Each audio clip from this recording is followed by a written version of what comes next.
Okay, and we're live. So I was quite excited to go and play Mechwarrior 5 Clans, but unfortunately it's been the release date has been delayed. So instead, in the meanwhile, to satisfy my craving hunger for BattleTech stuff, we'll be playing the original harebrained schemed BattleTech game. It's a strategy instead of being like Mechwarrior 5 being a first-person cockpit mech simulator. This is more of a strategy game where you get to play as the whole lance.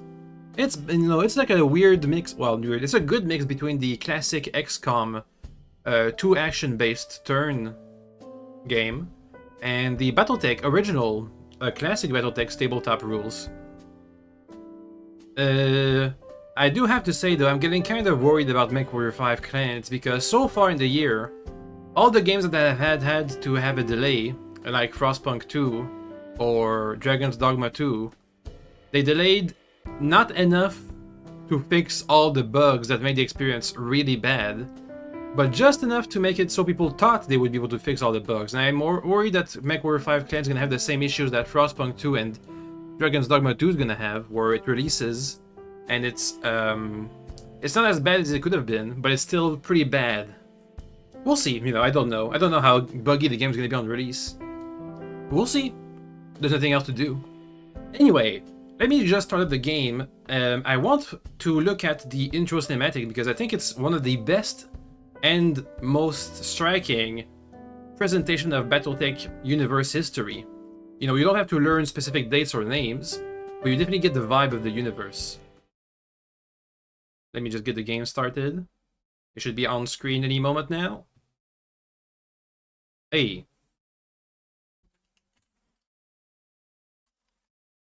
Published by Paradox. Hi. They never made a sequel or anything. Also, there's no mods, by the way. In case you guys were wondering. No mods.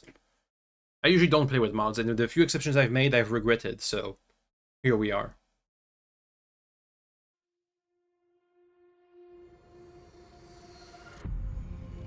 $2107. The first jump.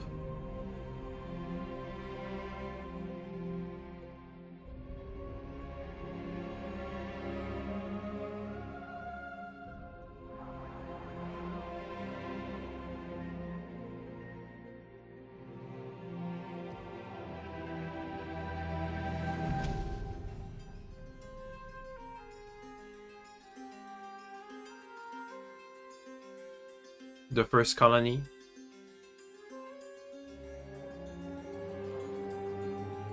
The jump distance being bigger and bigger.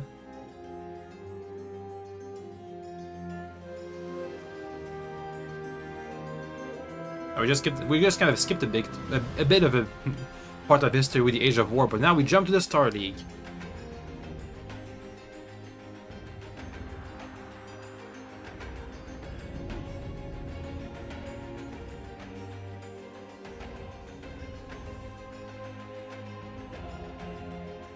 The Periphery Uprising.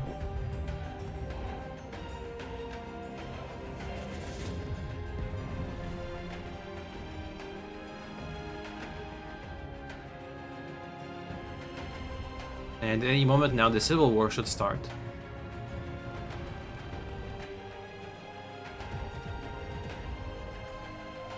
There he goes.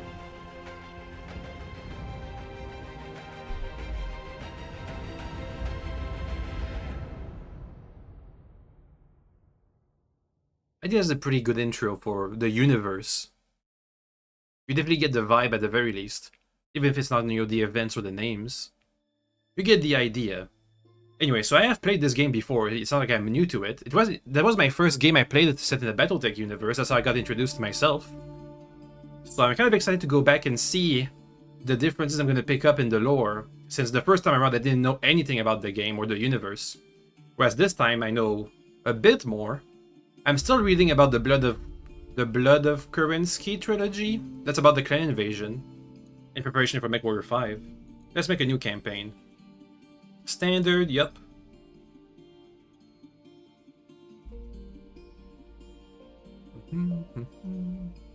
We should be able to make our whole character now.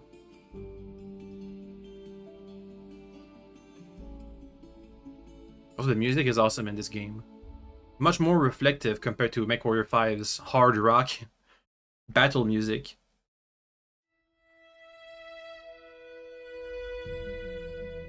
A Hairbrain Scheme production. I don't know what happened to the studio. I am Kamea of House Arano, High Lady of the Oregon Reach, Protector of Coromadir, and the Sword of Restoration. But I am not a hero, no matter what the stories say. A hero would have sacrificed more, compromised less. A hero would have done better.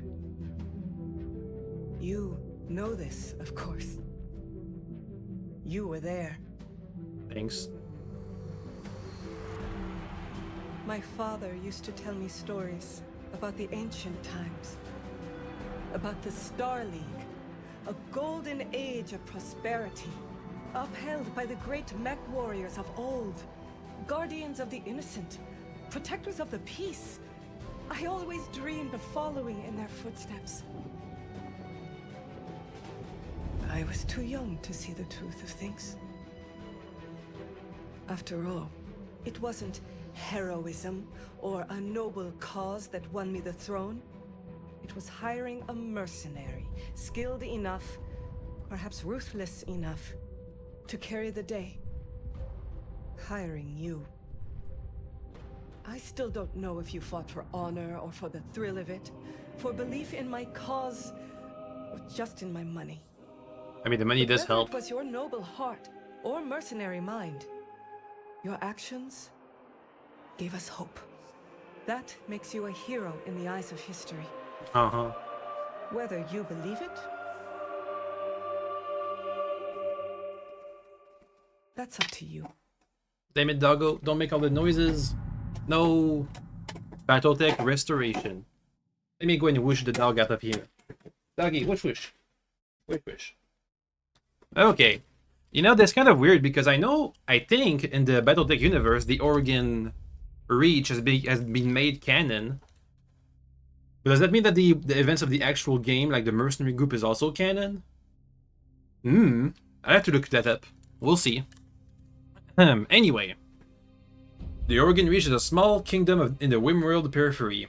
Let me read all the tooltips. Oh yeah, I know the periphery is the periphery. That's where all the periphery is. And Rimworld Meads is the south bit. Okie dokie. A region of space that lies on the outskirts of the more densely colonized Inner Sphere, which is the Inner Sphere. Thanks. Inner Sphere, the region of space within about 500 light years of Terra. 5 successor states. Is the heart of human culture. It is home to the Oregon Coalition. A state of the Oregon Reach. Bordering the Capella and the Turian space. Going out of a trade partnership. In the mid-29th century, which is pretty recent. Relatively speaking. The Oregon Coalition was established in the 2900s by High Lady Kiona Arano. The coalition has grown to 23 systems. That's pretty small. It's small for an Inner Sphere nation. It's pretty big-ish for a Periphery nation. Or small still, I'm not sure. It's small. A federation organized around a parliamentary monarchy and ruled by the Arano family. For 3 generations under the rule of House Arano, the Oregon Coalition has remained a relatively peaceful corner of the periphery. It's where your story begins. Decades ago, your family came to the Reach from the Combine, the Free Worlds League, the Fed Sons, the Lyrans. Ooh, we can come from the Canopus or the Taurians. Or the Deep Periphery. Let me read all the tooltips. I want to see all the lore they've packed into this. Mechwarriors who hail from the Combine tend to be Japanese. Although the Darkness Combine is as ethnically diverse as any vast interstellar empires, it's also one of the most culturally homogeneous. Over centuries of rule, the founding House Kurita has succeeded in uniting the people. Rasselhaig. They chafe under the Darkness Society. I mean, that's pretty... You know, when I first started playing this game, I couldn't understand any of these tooltips. But now they seem pretty basic to me. It's weird how things change. Free Worlds League, they do nothing for like 100 years. Because nobody wrote books about them.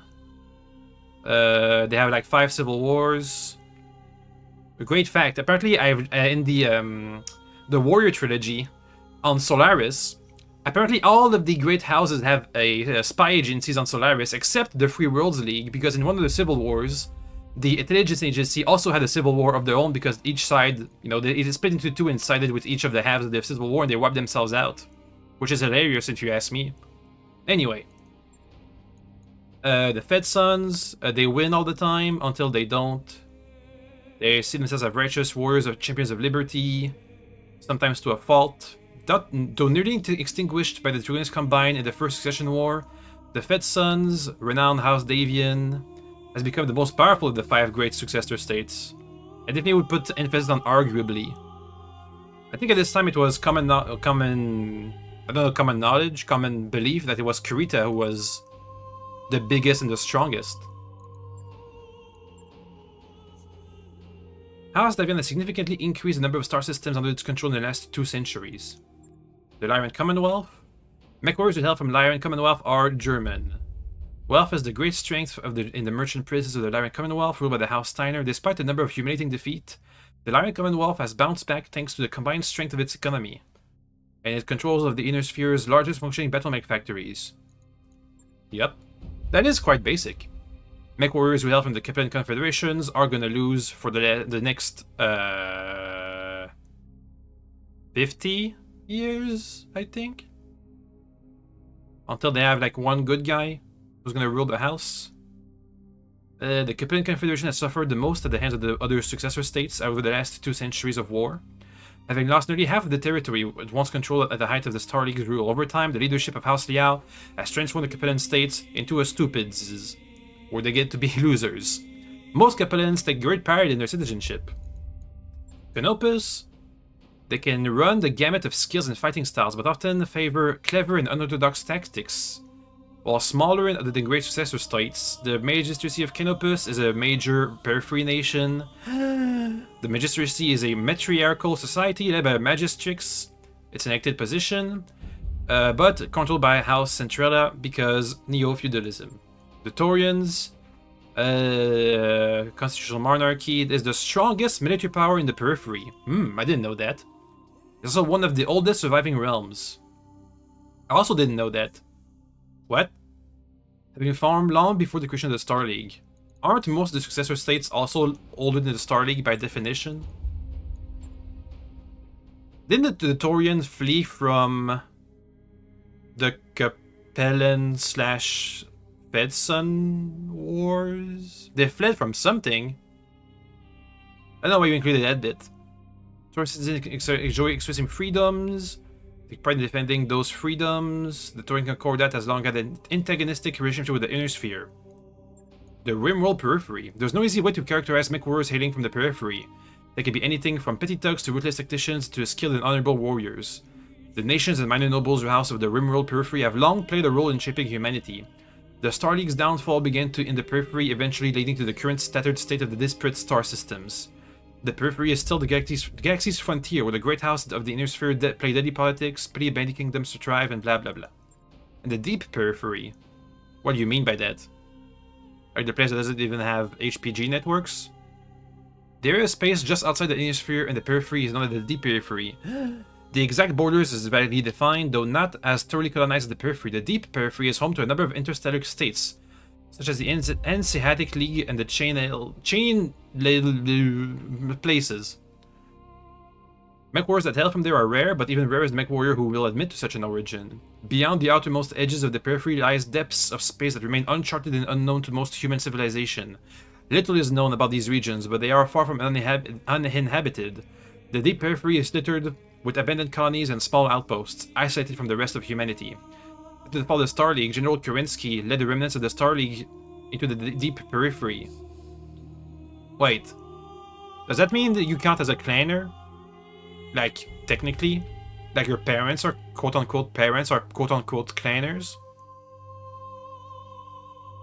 Is that what you're telling me, game? I mean, that's kind of cool, if that's true. I don't believe the clan makes an appearance in this game. At least not directly. Not, you know, not evidently. Unless you count Kerensky, Natasha Kerensky from the Wolves Dragoons, but I don't, so they don't. Let's come from the periphery. How about that? Easy. Periphery people, hard to stereotype. You are of noble birth. Though immigrants to the Oregon Reach, your family soon established a comfortable presence in the small backwater systems on the edge of Oregon space. By the time you were born, your family had become the de facto ruling nobility of the system's only inhabited planet.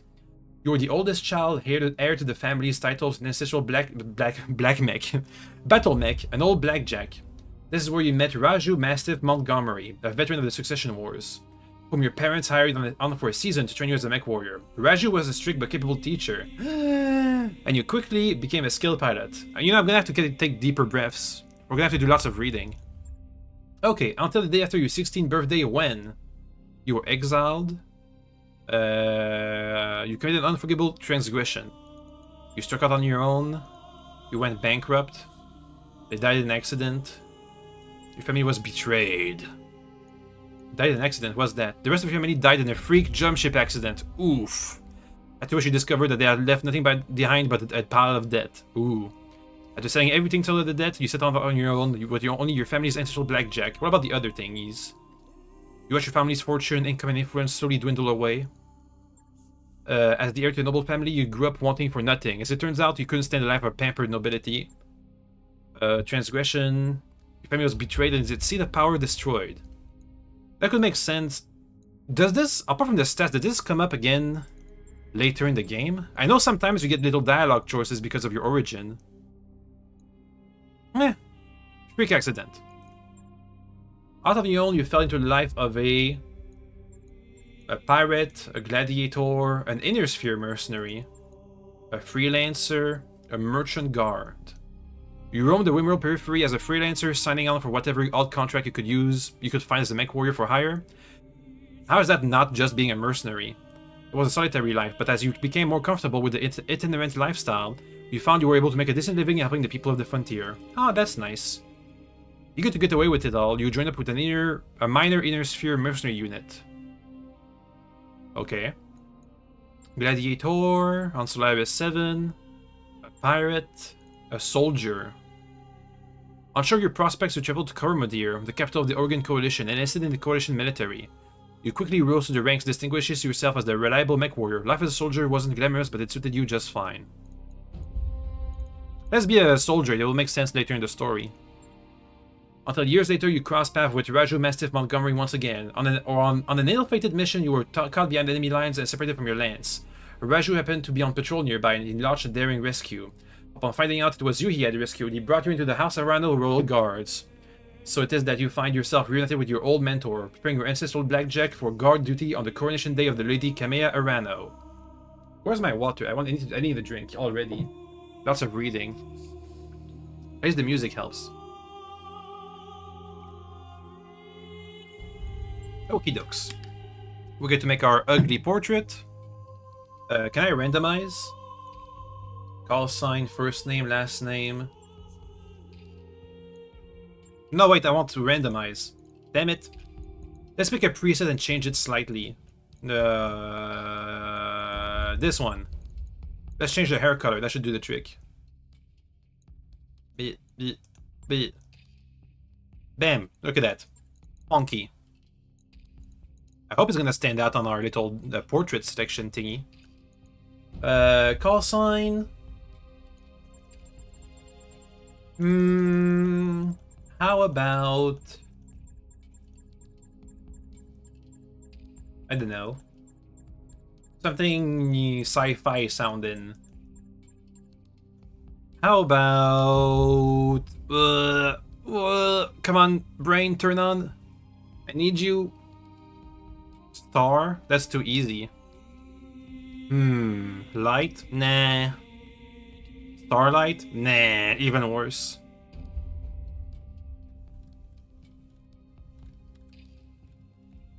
How about Steel? Nah, I use that for my nickname in Jack the Lion Stew, actually. Well, actually, no, it was the name of a gun. Damn it! Bleh.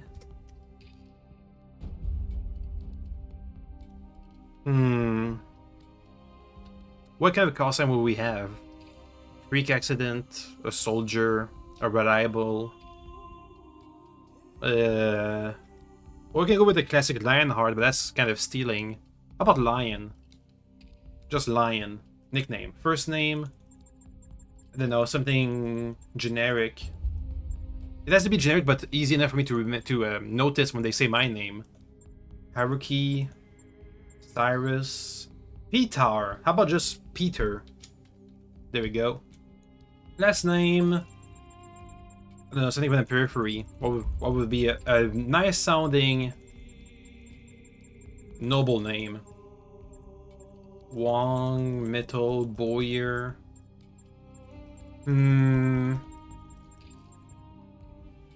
Peter. Well, we have a call sign for Lion, so how about Panther? That's the name of a mech. I can't do that.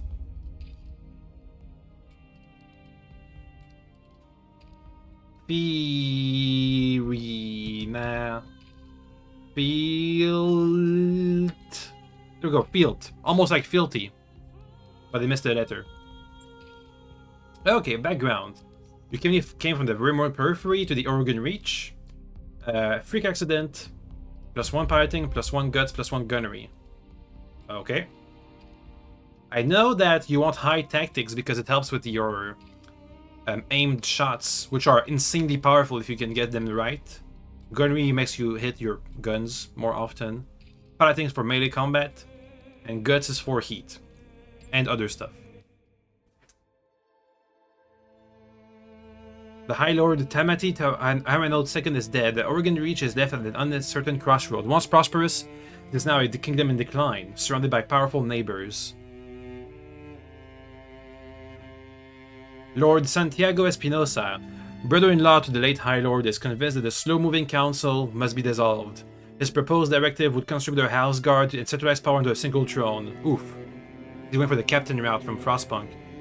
However, the High Lord's heir, the Lady Kamea Arano, is determined to rebuild the Reach without transforming it to an authoritarian state. She refuses to enact her uncle's directive and has rebuked his vehement pleas to reconsider. On the morning of Lady Arano's ascension to the throne, her loyal captain of the guard, Mastiff Montgomery, makes preparations to escort her safely to the coronation procession that awaits in Cordia City. I saw in the background, she has those classic Steiner-style, like Griffin guards, having battle mechs for personal guard. Coronation Day, Arano Summer Palace, 08:53 local time. Ooh. Actually, I don't think they were Griffins, I think they were Shadowhawks, which is extra lame. I don't know, I need to see the image again now.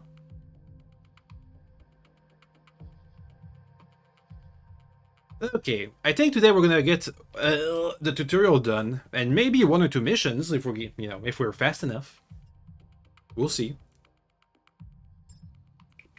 Command interface initiated. Okay, thanks game. Yep. Yep, that's how you play the game. Yeah, I know, thanks game. Okay, Lion, I had the Espinosa refit yards, rush the repairs on your Blackjack. Looks like it's all in one piece, but we should run some diagnostics on it, just to be sure. Standard field tests, you know the drill. More importantly, though, I want to tell you more about the job I brought you here to do. Do me a favor and get that mech moving. Let's see if there's any kinks in the actuators. Boop. I'll come right out and say it, kid. I wasn't completely honest with you the other day. There's gonna be more to this job than escort duty. It's kind of loud. I brought you here because there's something wrong in the capital. It's been too quiet since High Lord Tamati's funeral, and I'm worried about Lady Kamea's safety during her coronation procession. Anyway, looks like your actuators check out. Let's conduct a weapons test. Target one of those burnt out old urban mechs and open fire. Like I was saying, I can't prove anything. But my gut tells me something's off. And a warrior trusts their instincts. One shot. They had 1 HP on everything. Enemy mech destroyed. Your guns are in working order at least? I've been training Lady Arano since she was just 14 years old. She can be naive at times and proud, but I have no doubt she'll be a just and effective ruler. It's on us to see her safely to Cordia City. I'll rest easier once she's in the capital, with her cousin Victoria by her side. Lady Victoria, well, she's only been training under me for a single season, but she's already shaped herself into one of the strongest Mechwarriors I've ever seen. Reminds me a lot of you, to be trolled. Whatever. Anyway, we should run the checkout on your targeting computers. Let's see the drone over there, the one moving to the tree line. Put some hurt on that for me, and then when it turns, take out a rear angle shot. Kameya's like a daughter to me, and her late father, High Lord Tamati, was a good friend. Pew pew. All weapons limited.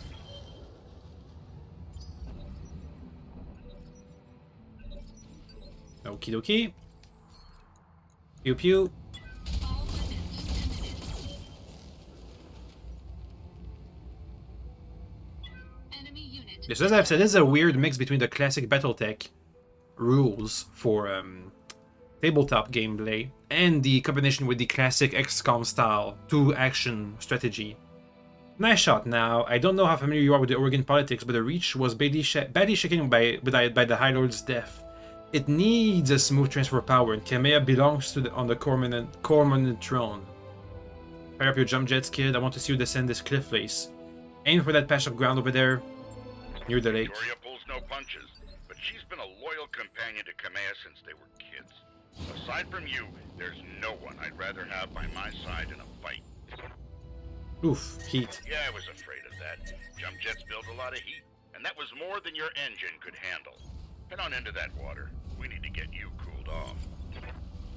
Water cooling. Plasma leak detected. Jump jet malfunction. Jump jet system damaged. System inoperable until repaired. To the vault of the gods. This is why I get for insisting on the rush job. Not that I had much of a choice. The Espinosa refit yards were backlogged like you wouldn't believe. Looked like they were trying to process every single Royal Guard mech in the time for coronation. There isn't any time to get your jets replaced, so we're gonna have to make do without them.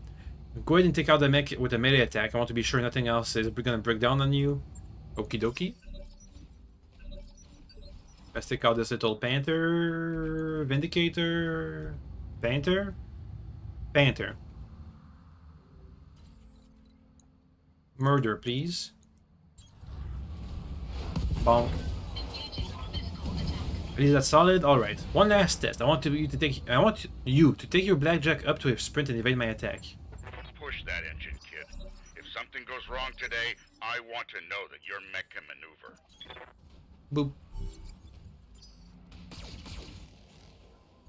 Hey, we already took some damage. Look at that. We have a bit missing. Why did that happen?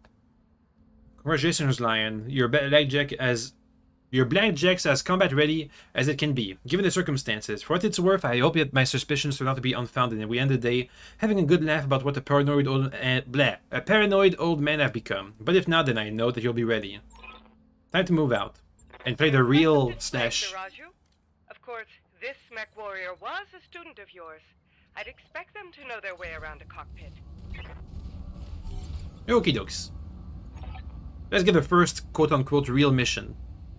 Well, is it still a tutorial after that? Let's call it a tutorial slash real mission. First mission. Allow me to introduce you to Kameya Arano, soon to be High Lady of the Oregon Coalition. Is Lady Victoria still on the channel? For the time being, my father has summoned me to the Picton docks. I have a fleet inspection and a tour for the family refit yards to preside over before the coronation. Behold the responsibilities of a noble daughter, a fount of tedium that never runs dry. I know the feeling, cousin, but this time tomorrow I'll be responsible for the entire Reach. Give my best to your father, and don't be late for the tourney. The gambling dens are already taking bets on how long it'll take me to cripple that customized monstrosity you pilot. Bold words, cousin, but the only victory they'll be celebrating is mine. You may be ascending to the throne today, but my Kaga. What's a Kaga? Does she part of the king crab? Must be a nickname. Is more than a match for the family heirloom that you call a battle mech, and in the arena I reign supreme. We'll see, cousin. We'll see. At any rate, I'll see you at the tourney grounds. Sir Raju, I'm ready to go when you are. Overland along the Cormorant Road. This is the Rano tradition. I, Kameya, will get you there in one piece. Remember what I told you. Mission successful. Yay.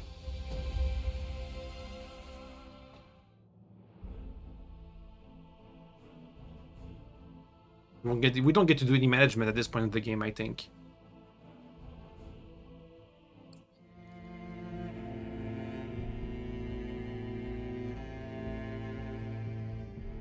I remember the Oregon Reach of old, the time of the Great Expansion. I was just a boy then. Proudly we went forth, bringing the light of our coalition to so many systems. And for what? To see our great kingdom slowly waste away? Year after year, the Council deliberates while our economy falters, and the wolves bay at every door, while covetous neighbors plot against us. Well, I say, it can go no further. We are here today because if Lady Orana will not act, someone must. I know what I'm asking of you. You will face former comrades, or even loved ones, on the battlefield. I take up arms against my own niece. But remember, today we sacrifice so that tomorrow we can return our kingdom to its proper glory, to its proper strength. So should you fall tonight, know that you did so as true heroes of the Reach. To your stations, for the Directorate! Lame name.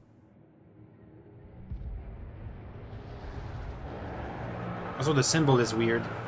The goat symbol. Lamer than the... whatever Kamino has. Kamino? I forgot her name already.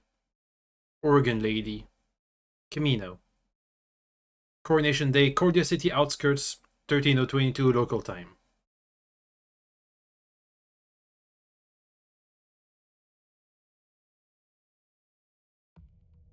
Nope.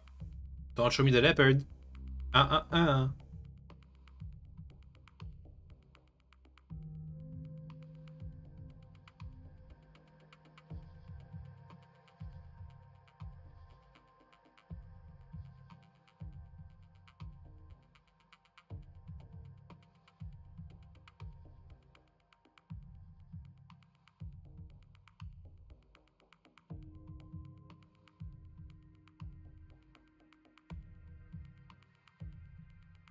Okie dokie. Command interface initiated. Kamea, that's her name, not Kamino. I'm going to miss this, Raju, the clarity of purpose that I feel in the cockpit of a battle mech. The simplicity of it, but there they are, just up ahead, the city gates and my future all laid out before me. What's that smoke? A guard post, one of the small ones that dot the roads leading to the capital. Emergency band's been quiet all morning, I haven't heard anything about any fire. This is damned odd, and I don't like it. Kid, keep your head on a swivel and be ready for anything. I'm on my way. A centurion, a centurion, a Kintaro, and a blackjack. You see those scorch marks on the rubble? That's laser fire. We need to get you out of here, Kamiya, right now. I think you're right. There's a patrol of your old guards mech up ahead. We should go with them. Whatever's happening here, I won't let it derail your coronation. Your people need you. Thank you, Raju. I will prove myself worthy of the faith you've placed in me. Of that, I have no doubt.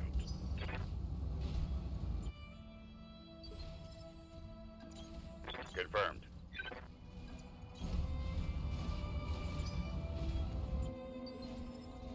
Okay, here we are. Roger. Hi, Mastiff. Hail, Lady Arano. We're preparing for Lady Arano's coronation parade when we got word of a disturbance along the Cormorant Road. A guard post behind us was attacked. Sir Raju found evidence of laser fire. Is the road behind you clear? Aye, all the way to the southern gate. Lead the way, Sir Raju. We'll fall in behind you and guard your six. Tell me something, guardsman. If the road is clear, why is your battle mech damaged? Our mechs are overdue for maintenance. That isn't important right now. We need to worry about Lady Arano's safety. Now, my lady, if you'll come with us. You're lying to us. It's my coronation day. No mech tech would have sent you out for a parade duty in that condition. I am sovereign, sir. You will tell me what happened here.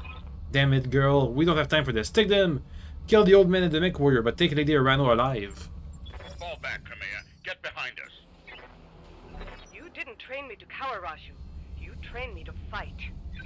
A panther. Safeties disengaged. Ow. Lucky bastard. There's a panther and a Shadowhawk. Well, the Shadowhawk's gonna go next, so let's boink him first. Can I see any weakened side in particular? No, he's all equally weak. You've got my attention. Let's get a Centurion moving. Can I get him both with the AC-10 and the LRMs? So one can follow up on the other. There we go. Aye, aye. Boink him, please. Giving him everything Oof. I've got. Ammo explosion! Punched right through his armor. And this game, all the mechs, just like, you know, I don't think, apart from the old, ouch. Apart from the old school games like Mechwarrior 2 and stuff like that, I don't think any game actually simulates the experience of not having any case ammunition. Because usually when you hit the ammo on a mech, for example, this Shadowhawk, I got his SRM ammo. He has SRMs. Oh, and the LRM ammo. So he has an LRM 5 and an SRM 2. So that would be what in total? This is gonna be 10 volley. There's gonna be 20 LRM 2s. No, 20. Let's go with 20 SRM 2s and 50 LRM 5s. Whatever. About 70 missiles. If they all blow up, it should do 70 damage. Now, because this game uses bigger numbers, I guess it's gonna be like 700 damage. The damage is crazy high whenever you blow up somebody's ammo. And it doesn't just stay in one location, it transfers. You know, if you have ammo in your arm and it does 200 damage, it's gonna blow up your arm, then transfer. Blow up your torso, then transfer. And if you somehow still have enough HP, even if you survive this, even if you survive the ammo explosion, unless you don't have any auto-eject, your pilot's gonna eject out of his cockpit because that's just proper. That's just proper safety procedures. You have my attention.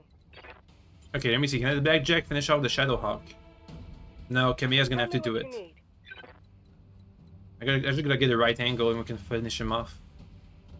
Actually, we should do a dual target. Okay, so how much HP do you have left? 36. Okay, you get...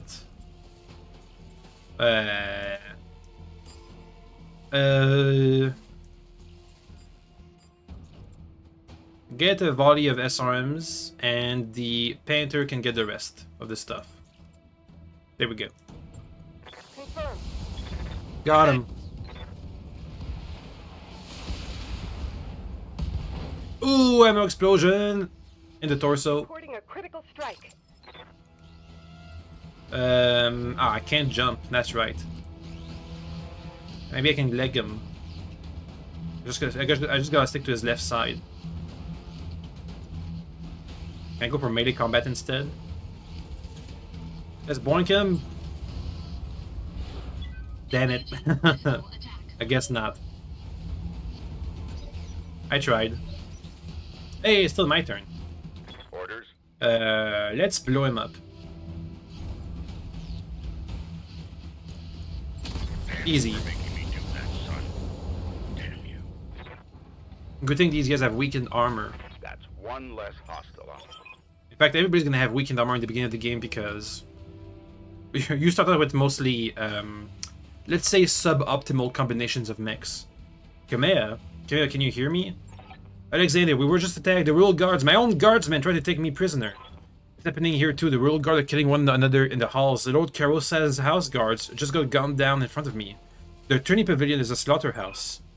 I won't let these seditionists or whoever they are steal my birthright. We must rally every loyalist we can find and make a push on the capital. Go to Rotura Township, to the armory. Your soldiers are using it as a rallying point. I heard the Lord Decimus sent his house guards there a few minutes ago. Someone's here. I have to move. You heard it, Mastiff? Rotura Township. I know that you and Lord Madeira are friends, but we can't take what he told you on faith. Right now, we don't know who we can trust. In this case, we do. Alexander has been my closest friend. His loyalty is beyond question. I trust him with my life. And yours. Okay. Traitors in the guard. And I fear this is only the beginning. Follow me. Keep close and remember your training. Centurion's Things are likely gun... to get ugly between here and there. Okay, the Centurion's gun arm is already damaged. I'm kind of worried he's gonna lose it because Heads up. We've got company. 30 is our biggest amount of firepower, I think. That and Lady Kamiya's SRM6s. I'm moving. Blackjack still has AC2s, so if I want to, I can just tickle some people, but apart from that, the lasers are gonna do more damage than the AC2s. Let's let these guys run into us. We have a whole bunch of little evasion dodge pips, so we should be able to tank a bit of hits without actually taking any damage. Let them come. I'll be waiting. Like that.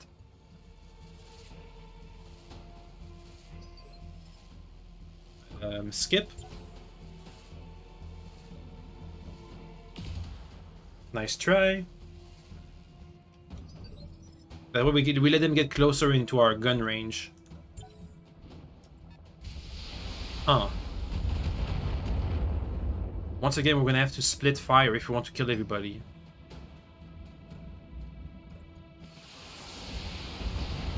Okay, I think we just got hit by one missile. It's pretty good. Yes, I hear you. Okay, we're gonna have to split some fire here. Let's ignore the fact that this Kintaro is an LRM-5. We're just gonna assume this is an SRM boat. Okay, split fire. How much armor do they have? I think one volley should do the trick, right? Yeah, one volley per tank. But this guy, yeah. Where's the third target? I can see 3 little line thingies. Oh, there. He was really hidden. That should do the trick. I hope. Engaging the enemy. Easy. Multiple targets. Easy.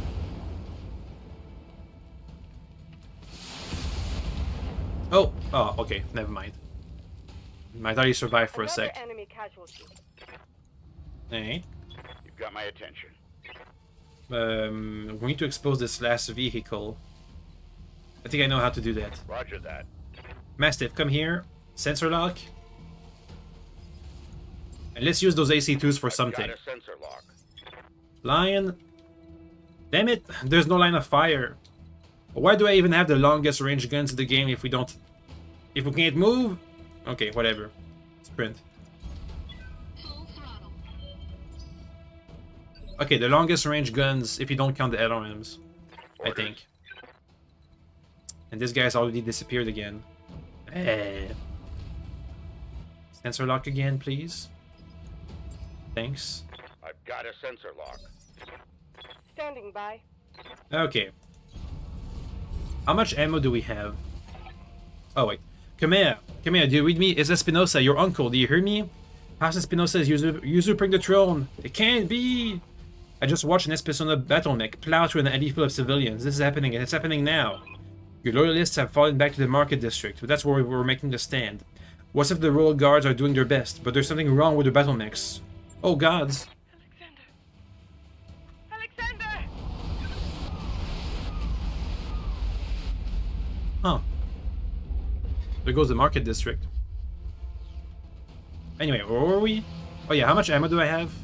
Plenty. Good. Don't overeat. There's no point. I'm on it. There we go. Vehicle destroyed. It's over, Kamea. Your ascendancy, the Renault legacy, all of it. Victoria, what have you done? You know, Kamea, for years I loved you like a sister, but then my father helped me see it. Your family's complacency, what it's done to the Reach, our nation dwindles like a dying star, and our Serrano is to blame. My father offered me a path to glory. No, offered you a path to glory. You'd have fought under your banner proudly, served as your strong right hand. It was like a knife in my heart when you turned him away. But damn it, Victoria, I thought you better than this. You know, if she had listened to Espinosa, then the other lords would have risen up in insurrection, I think. Losing the council. You taught me you taught me lies, Camilla, for the love of that I once bore you. I'm going to give you a chance to surrender. I'll even spare the old man and his Mechwarrior if you stand down. I don't want to see you hurt, but you cannot be allowed to rule. I'll see you hang for this, Victoria. You and your father both, do you hear me? You're traitors. And you truly are a fool. I spare you in spite of yourself, but you've cost your loyal escort their lives. Ayo. Attention, all Espinosa forces. This is Lady Victoria Espinosa. Lady Arano is to be apprehended and taken alive by my command. Big words Fail for to somebody. Follow these instructions, and you will have me to deal with. Big words for somebody who's sending locusts and cicadas against centurions and Kintaros. Let's boink him. Who should I go for first? I think the cicada is the most dangerous. No. He's got 3 lasers. Never mind. The spider? The locust? I think the locust is the most dangerous one. Get him. Target confirmed.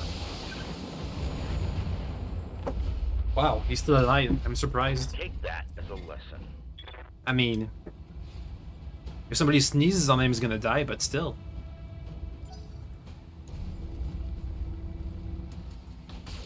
Oh no. 1 laser. Okay, let's go for the cicada now. Kamea, I'm listening. do a murder, please. I'm on the move. Thanks. Locked in on the target. Ooh, a head hit. Pierced through the armor. And he's not dead. Uh-oh.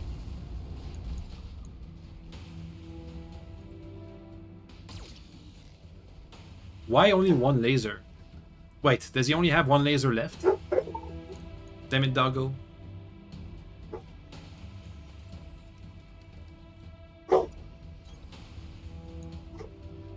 We don't see the cicada. Dang it.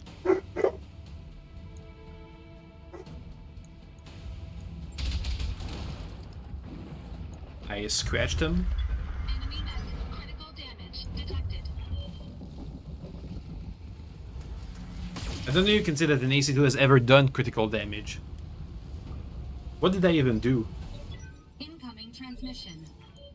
I scratched his torso. Attention, citizens of Coromadir 6. This is Lord Santiago Espinosa.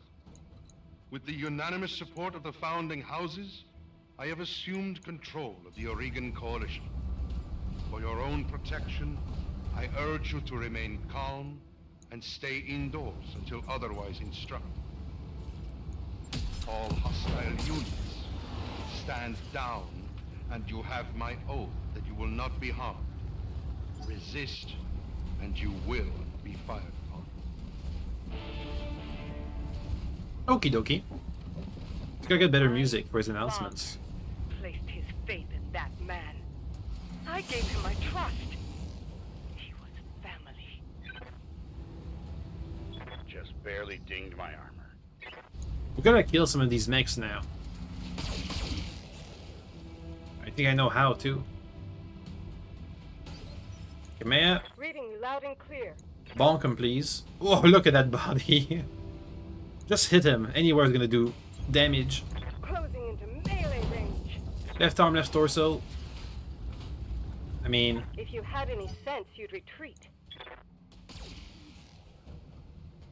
pretty good.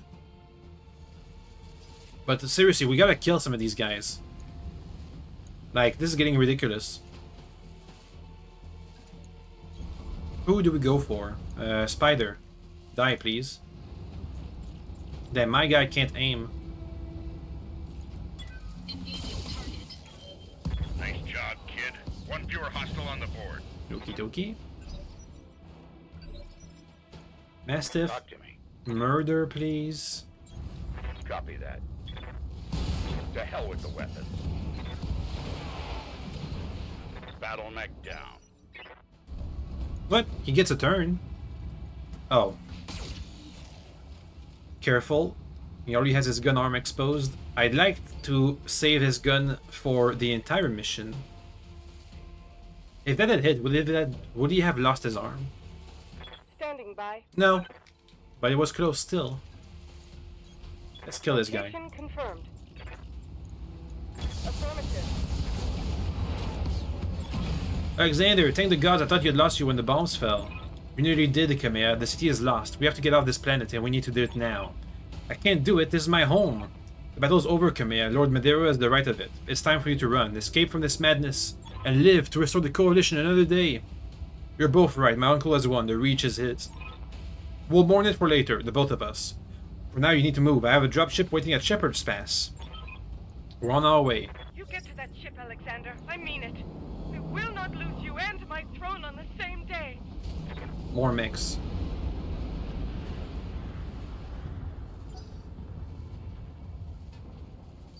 Oh no, vehicles.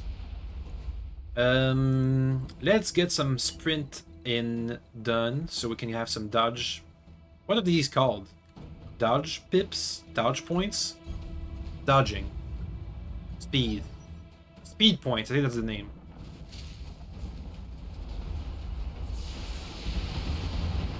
Nice try.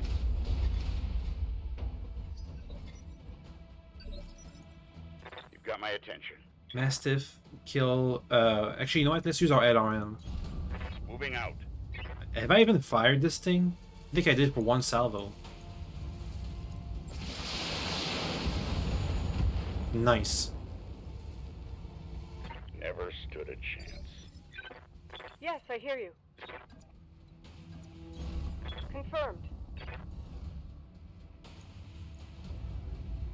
I'll do what you ask. Okie dokie. Reporting one less vehicle. Let's regroup and cool down. Confirmed. Copy that. No, wait, I'm not done. This is your last chance, cousin. Don't make me order your death. Do whatever you must, betrayer. A headstrong fool to the end. Damn you for this. Captain House, destroy them. Mastiff, my cousin, all of them. Leave no survivor. As you command, my lady. Okay. Let's keep moving, though. Ah, now these guys have full armor. Actually, the Wolverine, who's in a bad configuration. Nice. I always prefer the Wolverine with the large laser. Roger. Okay, let's boink him. Roger. I thought something was gonna blow up, honestly. Ugh. Armor breach. Internal damage. I'm listening. Let's go for one of the turrets. Actually, maybe we can go for both of the turrets. The turrets.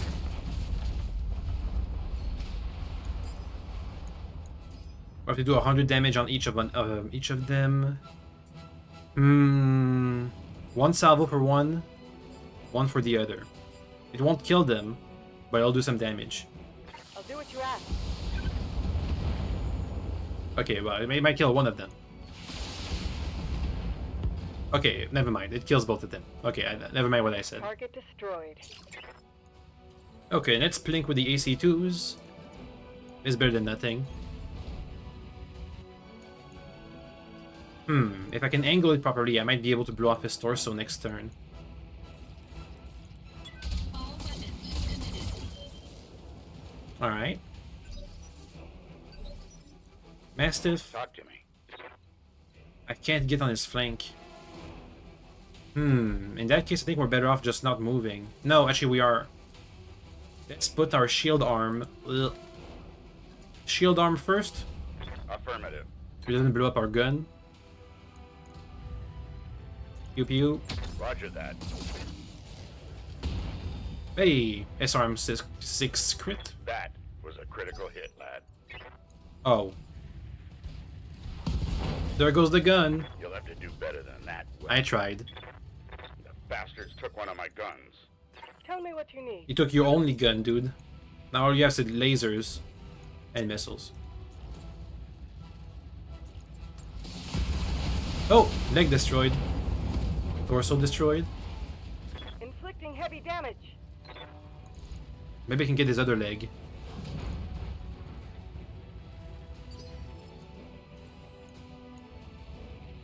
Nah, we're better off going for the torso. There he goes. Enemy mech destroyed. Okie dokie. Follow my lead. Let's finish this off. I'm moving out. First mission, baby. Aye. Holding to bleed.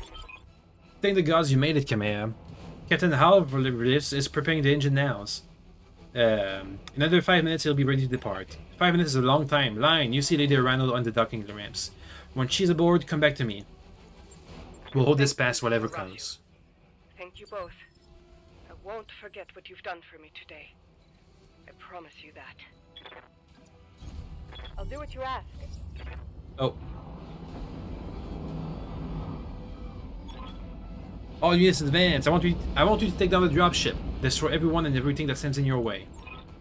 Ooh, a full lance, a catapult, a griffin.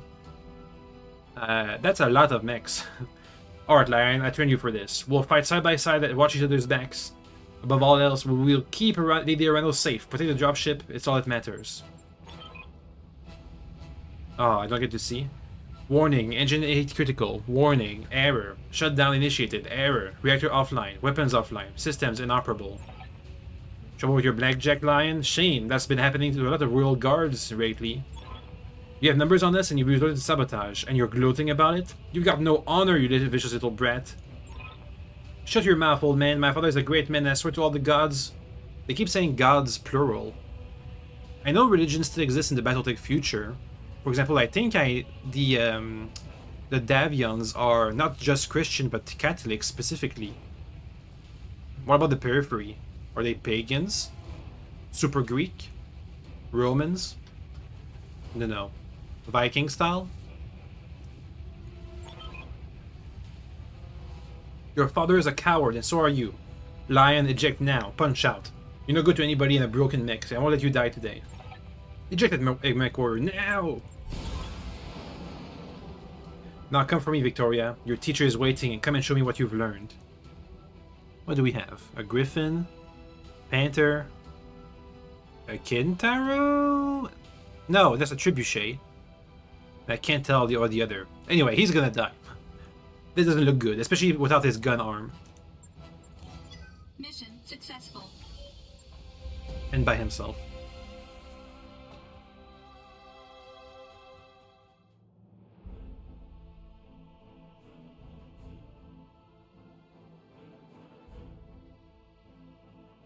The Succession Wars began when Minoru Kurita of the Draconis Combine declared himself First Lord.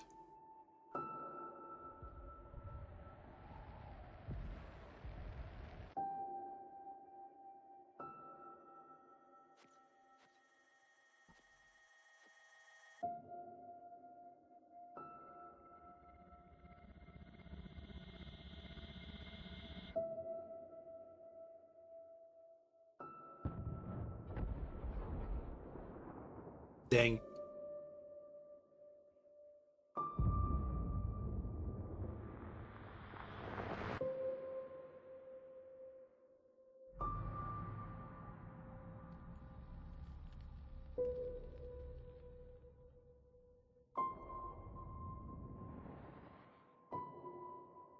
Double dang. Depose noble killed during escape. Excuse me.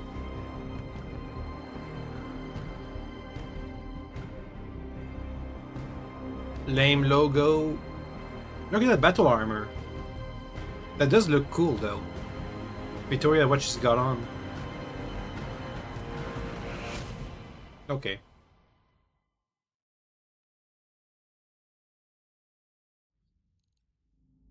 Eight hours later, high orbit, Cormodir.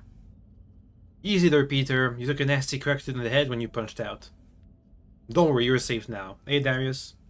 My name is Darius Oliveira. I'm the ex of the Marakam's Marauders. We're a mercenary outfit with ties to the House Arano. We did some work for High Lord Tamati, way back when. I did introduce you to our commander, but he was on the supply run in the market district when the bombs fell. He, didn't make it. Why did you rescue me?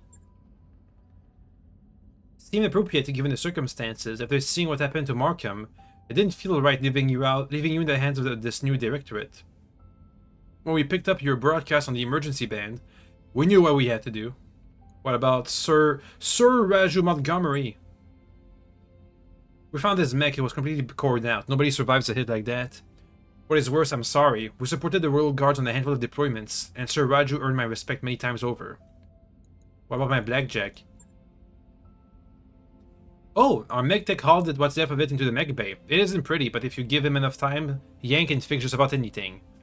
Try not to take the loss too hard. Yang said your mech shows sign of deliberate sabotage. Whoever you had working on it really did a number of the reactor. Punching out was the right move.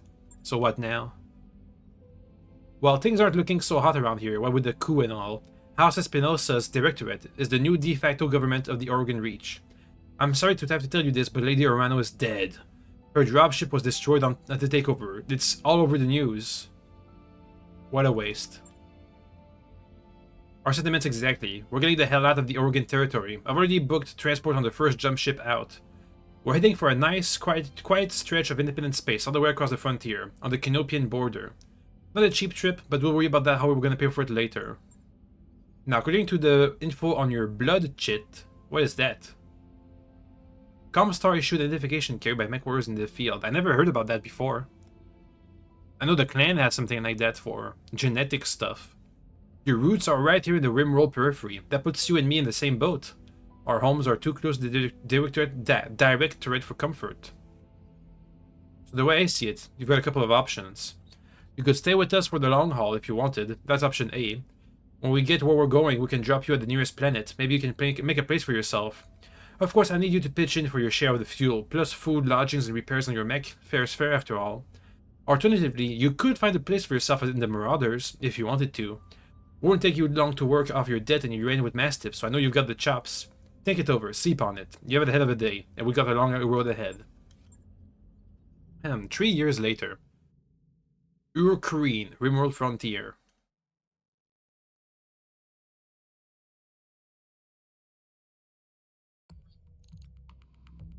Okay, our real first mission. That last first mission didn't count, because we kind of lost, technically. I mean, I know we did everything, but we still lost, if you think about it. Maybe.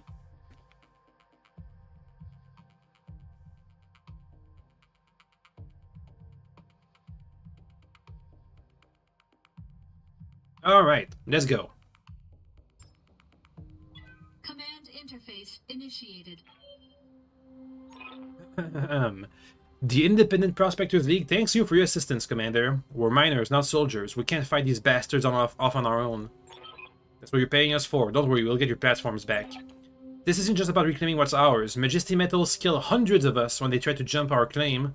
We want you to make them bleed for what they've done here. Commander, the Alp 4 is holding the 2 IPL's mining platforms. The first designated Alpha is where they're equipping their turret generator. Move in fast and take it out. Those turrets hit hard. Platform Bravo is the site of the Alp 4's corporate security tower. Engage and destroy it. If they bring in a mech to protect it, take that out too. Then collect our pay. I'm ready and waiting to authorize the transfer. Now go on, Commander. Hit those corporate pigs where it hurts. Look at that. Me and the Three Stooges. You know, I don't remember, but I feel like usually some of these guys die in most everybody's campaign. I don't have like Iron Man mode or anything activated, do I? Yeah, I can save and load games. I don't think I'll be save scumming too often. Only if like a mission, we have a mission disastrous and we lose literally all of our mechs and become bankrupt and game over. Maybe I'll save scum in that case. But other than that, I'm fine with taking losses. It's BattleTech, it happens, you know. Position confirmed. AC-20 to the face. It happens. Okay, so what do we have? A Spooder, a Vindicator, a Shadowhawk, and a Blackjack.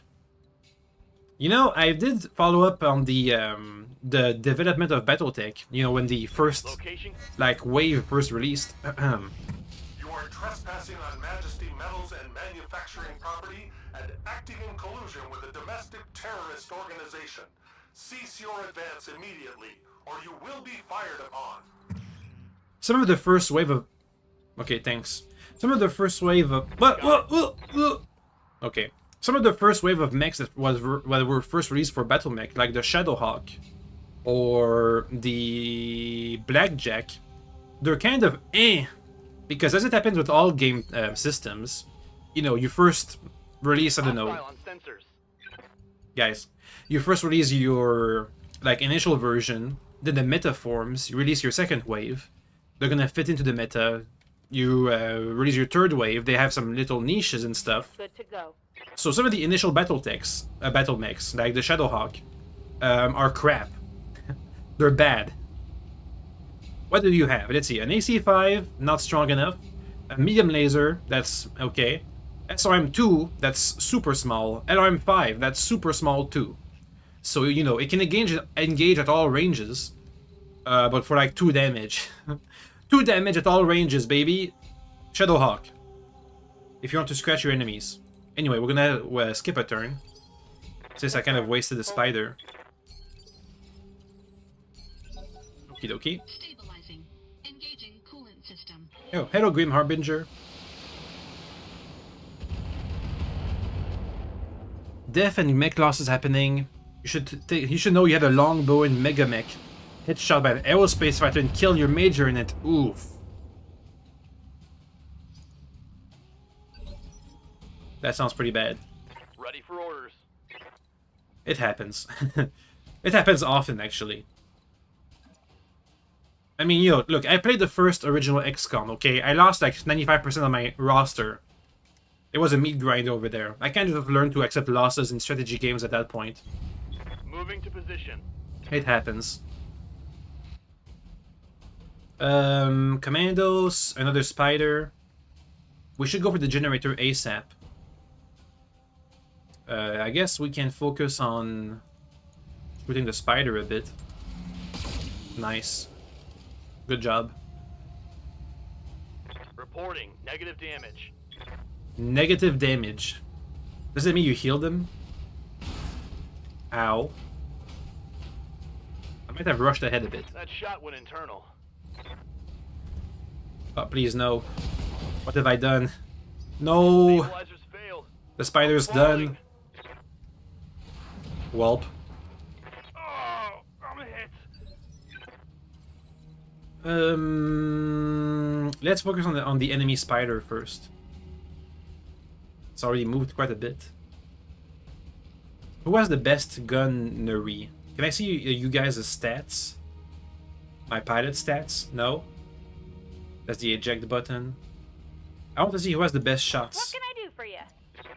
45%. Standing by. 45%. 45%. Okay, well, whatever. Let's take an aim shot at the...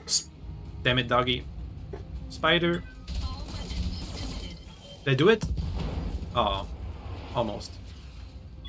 Enemy mech. Critical damage. Good to go. Try to avoid having our spider down the first mission. And Decker too. If that's possible.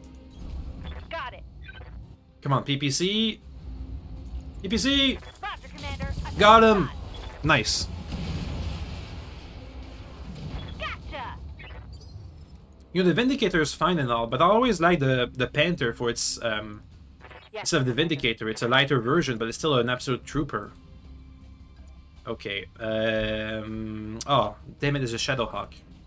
I don't know, dude, just shoot at the enemy. I don't care. Whatever. Just win. Press the win button, please. 15 ammo for this? Wow. That's trash. Ooh, a headshot! Oh, never mind. I love the Shadowhawk. Amazing mech. Shadowhawk is not a bad mech, it has a role, but were others that fill the role as well. Well, it is a good cavalry mech, you just have to redo the entire design. So, you know, cavalry is good for outflanking the enemy and giving them weird positions and weird formations. But if you have an SRM2 and an LRM5, you should just pick one. A bigger LRM or a bigger SRM and ditch the other one. The default configuration is not appropriate, I would say, for its design intention. Receiving you. Either it's a jack of all trades that does nothing, or it's a cavalry mech I'm up again. that can't do anything once it's flanked you. How much HP is the generator? I want... No, wait. No, wait. No, Decker, get out of here. No, Decker, stop it. How do I... Hey, no, Decker, stop it. No, Decker, stop it. What's the most dodgy you can get? Okay, that's pretty good. Aye, aye. Who needs legs when you have jump jets? 100 HP? Firing. Okay, let's make a dent. Waiting Shadowhawk? on you, Commander. Do your job. Cavalry. Affirmative. Pew pew. Target confirmed. Hey. Target eliminated. Okie dokie. It does not really need the SRM. I mean, it could be good if it was an SRM-6, you know. Like a Commando. It has like an SRM-6. It does work sometimes. But an SRM-2... What you gonna do, huh? Scratch the paint? Like the AC-2. Okay, we're supposed to destroy the tower. But they did warn us about enemy mechs. I want to be in a spot where they can't go and rush into melee with us, because it's happened multiple times now that they've rushed us in melee. Vindicator. You need to be on like a good vantage point. On my way. Shadowhawk. Heading out. Spooder. Up high. Nice. Okay. Let's go. What do we have? 3 enemies, a mech and 2 vehicles. Let's let them go first. We have all the dodge evasion points thingies. Reserving action. You know what? I should have rushed them down. They were standing still. They didn't have any evasion points. Made it for easy targets. Decker, Standing by. I want you to... Oh. Did you lose jump... did you use heat sinks in your legs? What happened? No. You're just really hot. How many jump jets do you have? 4? 8? 8 jump jets? I can see why you're so hot. Okay, well, spend a turn cooling down. Just hide in the trees. Damn it. My mech is limping. Yeah, I know. Just stay still. Cool down a bit.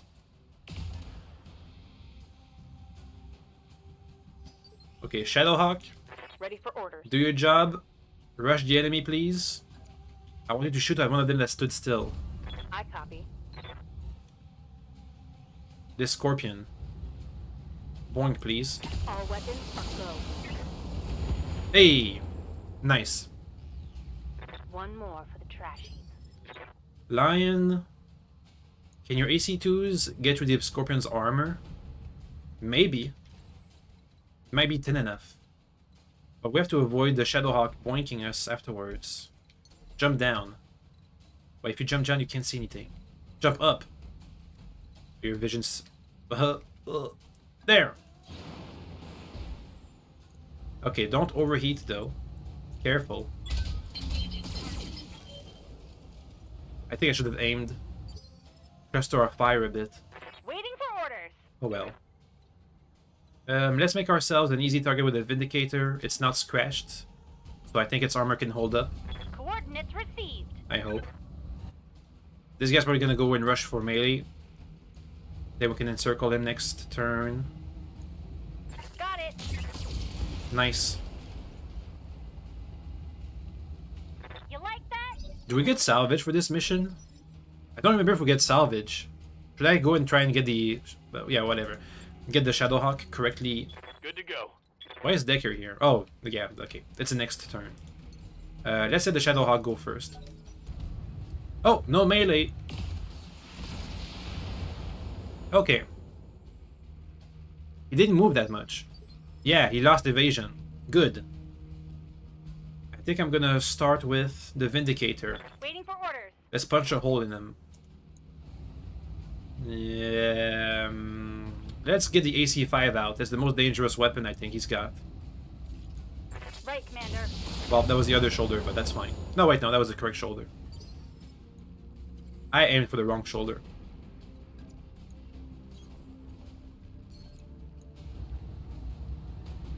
Pew pew! Wait, no, overheat. Damn it. I didn't see that. Meh. Heat exceeding recommended level. Meh, it'll be fine. On my way. Pew pew. Can something break, please? Decker, Waiting for orders. deliver the finishing blow. Lifting off. Spider! Damn it, too much heat. Well, I tried. Decker again. Yes, Commander. Kill him. Because we use an aim shot, he should have a later initiative. On it. that a headshot? No. Glitch. Commander? Finish him off. Wait, maybe not. Go for his legs. Here we go. I tried. Critical hit. We're taking this guy apart. Okay, calm down the lasers. Just shoot one laser. Pew. Okay. Cool. No damage detected. Shadowhawk. Commander. Come on. Nothing happens. We're fine. Damage minimal. We're just standing still, shooting at each other now. When in doubt, death from above. Even with the spider, with one leg. You know, I think I've never death from above in this game. I'm not sure why. Everybody here has jump jets too. You know why? I think it's because I always take out jump jets, that's why. Solid connection on that one. Anyway, I think we can leg him. We have a better chance than coring him. Okay, can you shoot more than one laser? No. Engaging target. Receiving you. We're stripping into the last bits of HP. You're doing it even more so with the Highlander. Affirmative. I can see why. Oh my god, die! Good to go. EPC! Roger that. Okay, well, City Torso is gonna do the trick. Mech destroyed. Ugh. Thanks, game. Let's cool down for a turn because, geez Louise, we need it. Here we go. And the reroll for life. I don't remember what determines the hit chance of the death from above. Confirmed. I know it has a chance of missing, which is like awful. Receiving you. Pew pew. Target confirmed. Great job, Commander. Double back to our client's platform. The sooner we can collect our pay and break orbit, the better. Piloting, if you remember. Ah, Moving to position. I guess it does count as a melee attack. That would make sense. Roger. On my way. Maybe I'll find some situational stuff to do death from above with jump jets. I just need to use designs that I actually have jump jets incorporated in them. Resolve exists, thank you. On my way. Roger Please that. jump. Jump far. Engaging jump jet. Yeah. Then the spider is really powerful. Even with one leg, it can still use its classic light mech dodging capabilities.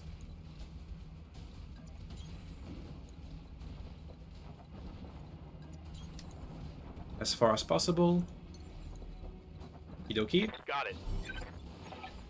Brilliant work, Commander. We should have no more trouble mopping up the other platforms now that the defenses are down.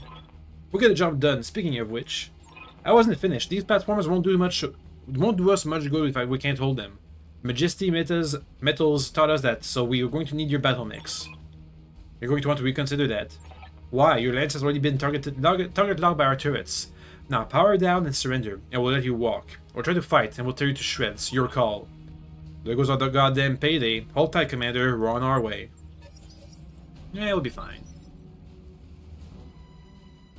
The generator is too tough for us to get in one shot, so instead we should go and disable one of the light turrets. Light shredder turret, light shredder turret, light shredder turret. Wait, no, the vehicles are gonna go. Yes, Commander. Let's go get one of the vehicles dead. Can't jump on them. A shame.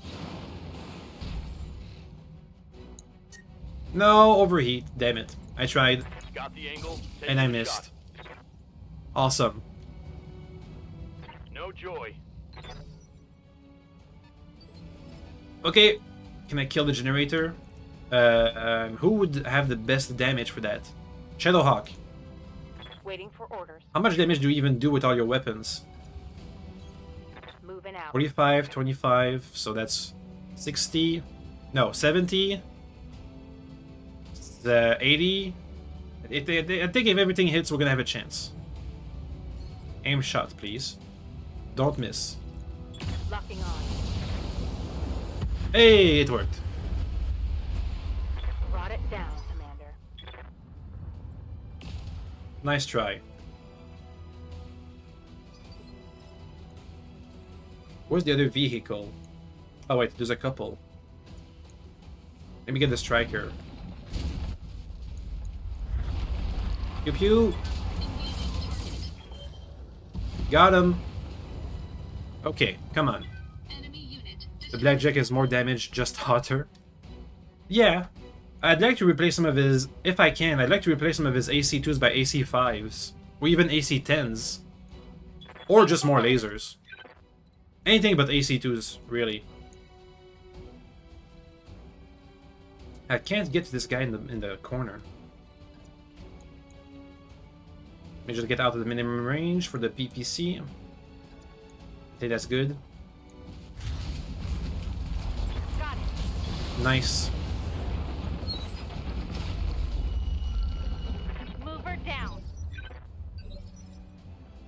How can I get to this guy? Decker. Waiting for orders. Whatever. Just get him in your sights at least. Roger. Don't shoot. You're way too. Oh, what? Damn it! He's still My mech overheated. is overheating. I tried. Oh, I still got hit a couple times. Reporting heavy damage. He's fine. No stress.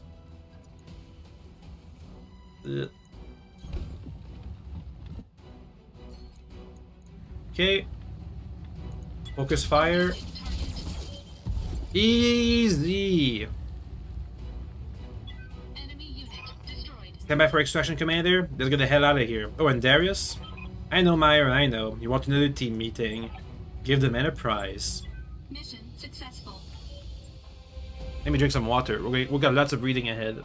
Oh, wait, no, I'm out of water. Damn, that was fast. First mission. For real this time. Do we get salvage? Ugh. Decker is injured. We have some internal damage on the blackjack because of the overheating. And the leg to repair on the spider. But nothing lost. No components at least. I think. I hope.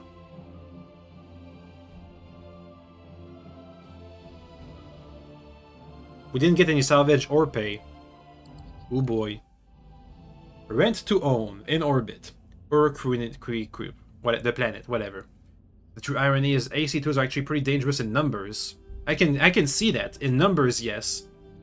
Like if you have 100 AC2s instead of just one AC20. Mathematically, it makes sense. You need to start finding us better clients, Darius, I mean it. We've been stemming it on the asset of the frontier for 3 years now, and we're drowning in debt. I'm fully aware of our financial situation, Meyer, but I can't just conjure up new clients out of thin air. Peter, do me a solid, back me up on this. I didn't take him out of the outfit arguments. I think you did. If we're really that hard up for cash, we need to stop talking and start doing something about it. Is that why you all made me your commander, so I could break up fights and review financial reports? Damn right it is. It isn't like any of us wanted the job. Darius, could you walk us through the details of this trouble we're in? It might help if you broke things down point by point. Sure thing, Yang. Point 1, Meyer's right. We're in debt. Every C-bill we make technically belongs to the banks. What's the description for a C-bill? Galactic Unity... The standard galactic unit of currency. Named from Comstar. One C-bill is valued at 1 millisecond of HPG transmission time. Alright. Point 2. This corner of the frontiers is a dead zone for mercenary work. There are clients, but they're terrible. That's just a fact. And that's it. There's no other point. Can we go to somewhere? Aren't we at the build up to the 4th Succession War? Guys, come on. What's our best case scenario? How many jobs will it take to repay the loan? Why not just refuse to pay? We can afford to throw our weight around. We've got 3 3/4 of battle mechs. We're in a bad spot. What are we gonna do about it? Maybe let's go with that one. I don't see what else we can do, Peter. I'm already serving every legitimate contract I can find. Unless you want me to sidestep the Mercenary Review Board entirely, we're basically out of options. Well... Go around the MRB? No thanks. Taking an uncertified job is a great way to wind up with a knife in your back. What about that job we just did? We just got betrayed on the board certified contract, Yang. How much worse could it get? Plenty. What happened down there was an exception, boss. With uncertified jobs, it's the rule. Remember me again? Why don't we just skip town and head to the nicer corner of the periphery? Because the banks and the jump ship crews have arrangements. Until we pay up, they're gonna keep us on a short leash. What if we work for the bank? That's a good reason. Look, Darius, Meyer's right. We need to start earning some real money. And we need to do it soon. It's only a matter of time before something breaks down that I can't fix with duct tape and good intentions. Desperate times, people. Darius, you know what to do. At the end of the day, I'd rather go down fighting. My family was killed in a jump ship accident. Deferred maintenance was identified as the cause. I won't let that happen to us. You know what that means, Darius. And as much as the implications scare me, I've gotta agree. Uncertified employers can be dangerous and all, but they ain't got nothing on entropy and neglect. It's settled then. I'll start digging for contracts outside the MRB system. Who knows, maybe it'll work out. In the meantime, we need to find another paying job, and our prospects in this system have completely dried up. I recommend booking travel to a neighboring system and seeing what the review board has for us. With any luck, we'll find enough work to keep us going until something better rolls in. The banks are holding our jump ship access hostage until we can repay our debts. For now, we can only go between this system and the nearby systems of Alloway, Bellerophon, and Detroit. Our top priority right now needs to be finding work so we can raise cash. None of our contracts here are very good. I picked up the only viable one I could find. Let's go and talk with everybody. When I first played this game, as I said before, I didn't know anything about the BattleTech universe, so I wonder what I can pick up now from all the dialogue we can have with all these characters. But first, let me check on my battle mix. How long do we have for our next travel location? Hey, Darius. Smugglers by the Free Worlds League. 12 days. Okay. Let's first repair the spider. Hey, we have a locust too. You know, I don't think I'd take the locust with us unless we are really hard up for 7 days. Really hard up for attention. I mean, mechs. Let's have the blackjack done first. Well, I guess we're gonna have to take the locust with us. No, wait, no, 11 days. So we have 1 day. 1 extra day to work on something. Shadowhawk, come in here. You're grounded. I'll take the locust instead. Actually, no, you're kind of our biggest gun here. The AC-5 is the most damage we can pull out, I think. What do we have? A large laser, LRM-10, medium laser, SRM-2s. Who wants a large laser? Can I put a large laser on the Shadowhawk? Ditch the LRMs. 1 ton overweight. And the SRM. And the jump jets. And the AC-5. Ditch everything. What do we have? Missiles, missiles. Okay, first max out the armor. Thanks. Repair everything if we need to. Let me just make the numbers more round. Let's have this side unarmored. Okay.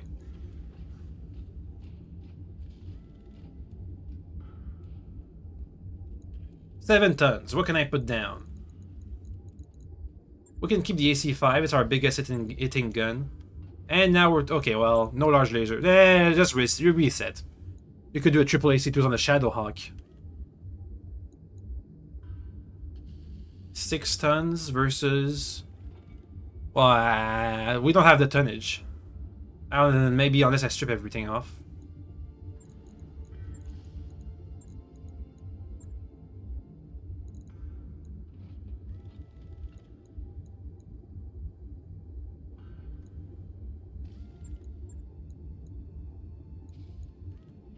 You know what? That works for me. Large laser, AC-5.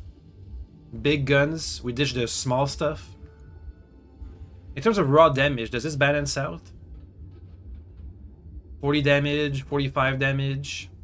We lose 12 and 16, 36 damage. It's more damage overall. Oh, but we're still low on armor. I don't like how low we are on armor. How long is it gonna take? 7 days? Nah. Nah. Nah. That works as well. You know what? We're gonna keep this default design for a while until I can figure out something that's gonna work better. I think having a big gun, like an AC-10 and some SRMs, should do the trick. Like a discount Centurion. And the Vindicator, I could replace the PPC with a large laser, but why would I do that? You know what?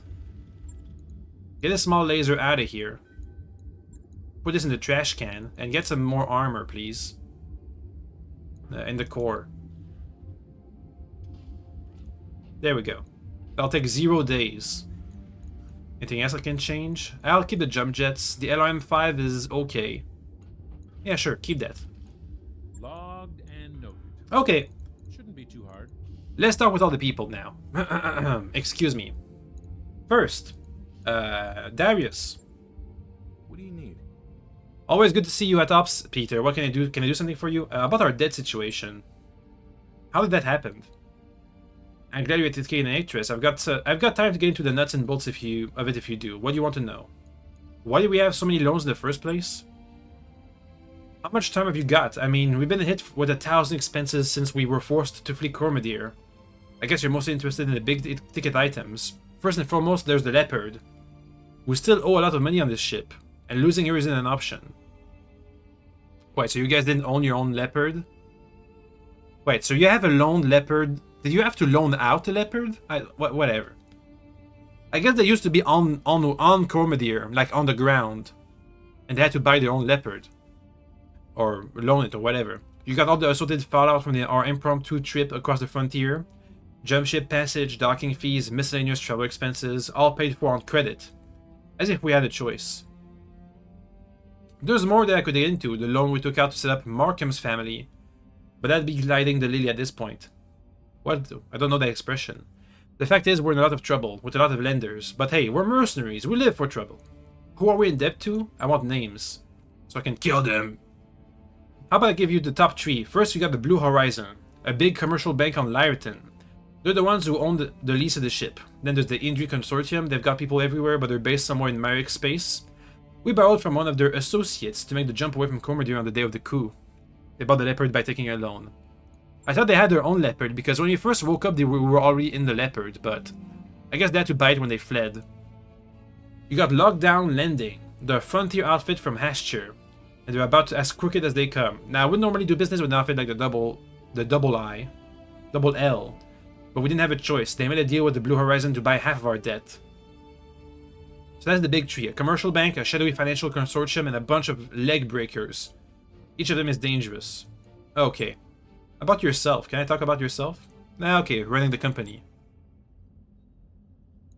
Nah, tutorials? No thanks. What about events? Any general info? Things happen on mercenary ships, Peter, all the time. You throw a bunch of mech jockeys in a confined space with technicians and crew for months on ends. You're gonna see some spillover from the battlefield. And operating a merc outfit isn't a pretty lifestyle. There are hard choices to be made on a regular basis. Anything from breaking up a fight over petty bullshit and to be dealing with faulty power couplings. I wouldn't trade it for just about anything. We go where we want, we fight who we want. We only have one god we obey, the mighty Seabill. And you, I guess. You know, this doesn't sound like much of a tutorial. Outfits like ours depend on the mercenary review board. I say reliable, but let's face it, Peter. Most jobs come down to us doing the work that the rich and powerful can't be seen doing. Mercenaries are deniable assets. We travel from system to system, picking up jobs and making ends meet. Sure, space travel costs T-bills, but some employers, are desperate enough to pay travel expenses for mercenaries. Ooh. Contact intel. What intel will I get about the contract before I accept it? Okay, first, can I withdraw?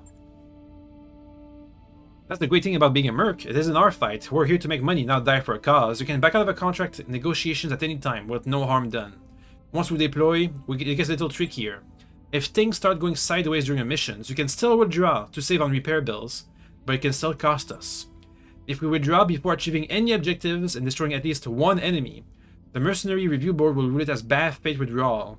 Not only do we not get paid, we won't get any salvage either, plus our reputation will suffer. If we withdraw after achieving an objective and destroying at least one enemy, then the board will rule it good faith withdrawal. Our pay will still be reduced, but our reputation won't take a hit, and that's important for business. They might have had the dropship, but it was likely only just bought at the time of the coup. Yeah, that's what I'm thinking. When the coup happened, or at least around that time, they got a dropship. They thought they were going to be able to afford it when they were working for the old government. One last thing on this subject. If one of your mechs is getting banged up and bad and it looks like a Mechwarrior might not make it, you can order them to eject. Sumeri will fly Sorbo Bertol and recover them, and will scoop up their mechs after the mission. About reputation. Our mercenary outfit's reputation determines the quality of contracts we are offered, the quality of the mech warriors we're willing to hire on us, and the deals we get on weapons, mechs, and equipment. Most employers won't offer us the really juicy contracts until we've proven ourselves. Why salvage is so important? What is this? The Succession Wars? If sea bills are like blood, salvage is like food, or something like that. I don't really do analogies, just leave it at that. Salvage is good, here's why. Salvage is to replace components you've lost or upgrade your mix. Salvage rights are a time-honored tradition, and also there's like 20 factories in the entire galaxy, so there's not much left to produce. In addition to sea bills, most contracts will offer salvage. The first number represents how many priority salvage you can pick, the rest will be given to you randomly. How do I negotiate a contract? With sliders. Mercenary contract negotiation is pretty straightforward in the periphery. It's all based on the golden triangle: sea bills, salvage, and reputation. Sea bills are the coin of the realm, so to speak. We use sea bills to do stuff. Salvage is good, and reputation, if you take less of the two, you get more reputation. It will cost up, but the investment could really pay off later down the road. What about intel? Most employees will give us enough intel to understand who we're fighting and why. Some are cagier than others, but by and large, they want us to succeed. There are a few things to look in the contract. What type of mission it is. Excuse me. Climate condition. And finally, the OP4. How about the types of mission? In my experience, most contracts come down to one or more of the few basics. Blowing something up, taking someone down, keeping something safe, or making a mess with heavy ordnance. There'll be variations here and there, but for the most part our jobs are going to fit into one of those categories. Giant bipedal weapon platforms aren't exactly known for their subtlety. About climate conditions. It gets hot or cold, thank you. Low atmosphere, non-terraform planets are worse. You'd be wise to swap out your energy weapons for ballistic weapons in those environments, or pack out some extra heat sinks. Vacuum and lunar environments is the worst. It's counterintuitive, I know. Space is cold, right? But no atmosphere means no heat dispersion. You're sitting on top of a fusion reactor. Use your jump jet sparingly or you'll be shut down in no time. All that being said, frozen environments are like heaven out for our mech warriors. The heat from weapon fire and jump jets dissipates at a much greater rate. Thanks. How about mission difficulty? It's important to have an idea of what you'll be up against once your lance hits the ground. Unfortunately, mercenaries are often on the ascent of missions intel, and the most we'll usually get is a rating of the enemy's overall strength. At best, the mission difficulty rating will give us an idea of our post-mission repair bills and medbay time. As a general rule, we should field the heaviest mechs we can on any given mission. Bigger isn't always better though. Speed and mobility are important on escorts and other missions. Okie dokie. What other things do I have to ask about? This is a lot of information. Or a lot of reading. It's not that bad. Finances. It's really simple, really. Every 30 days we have to pay the crew and cover our regular operating expenses. Upkeep for the mechs, upgrades to our equipment, things like that.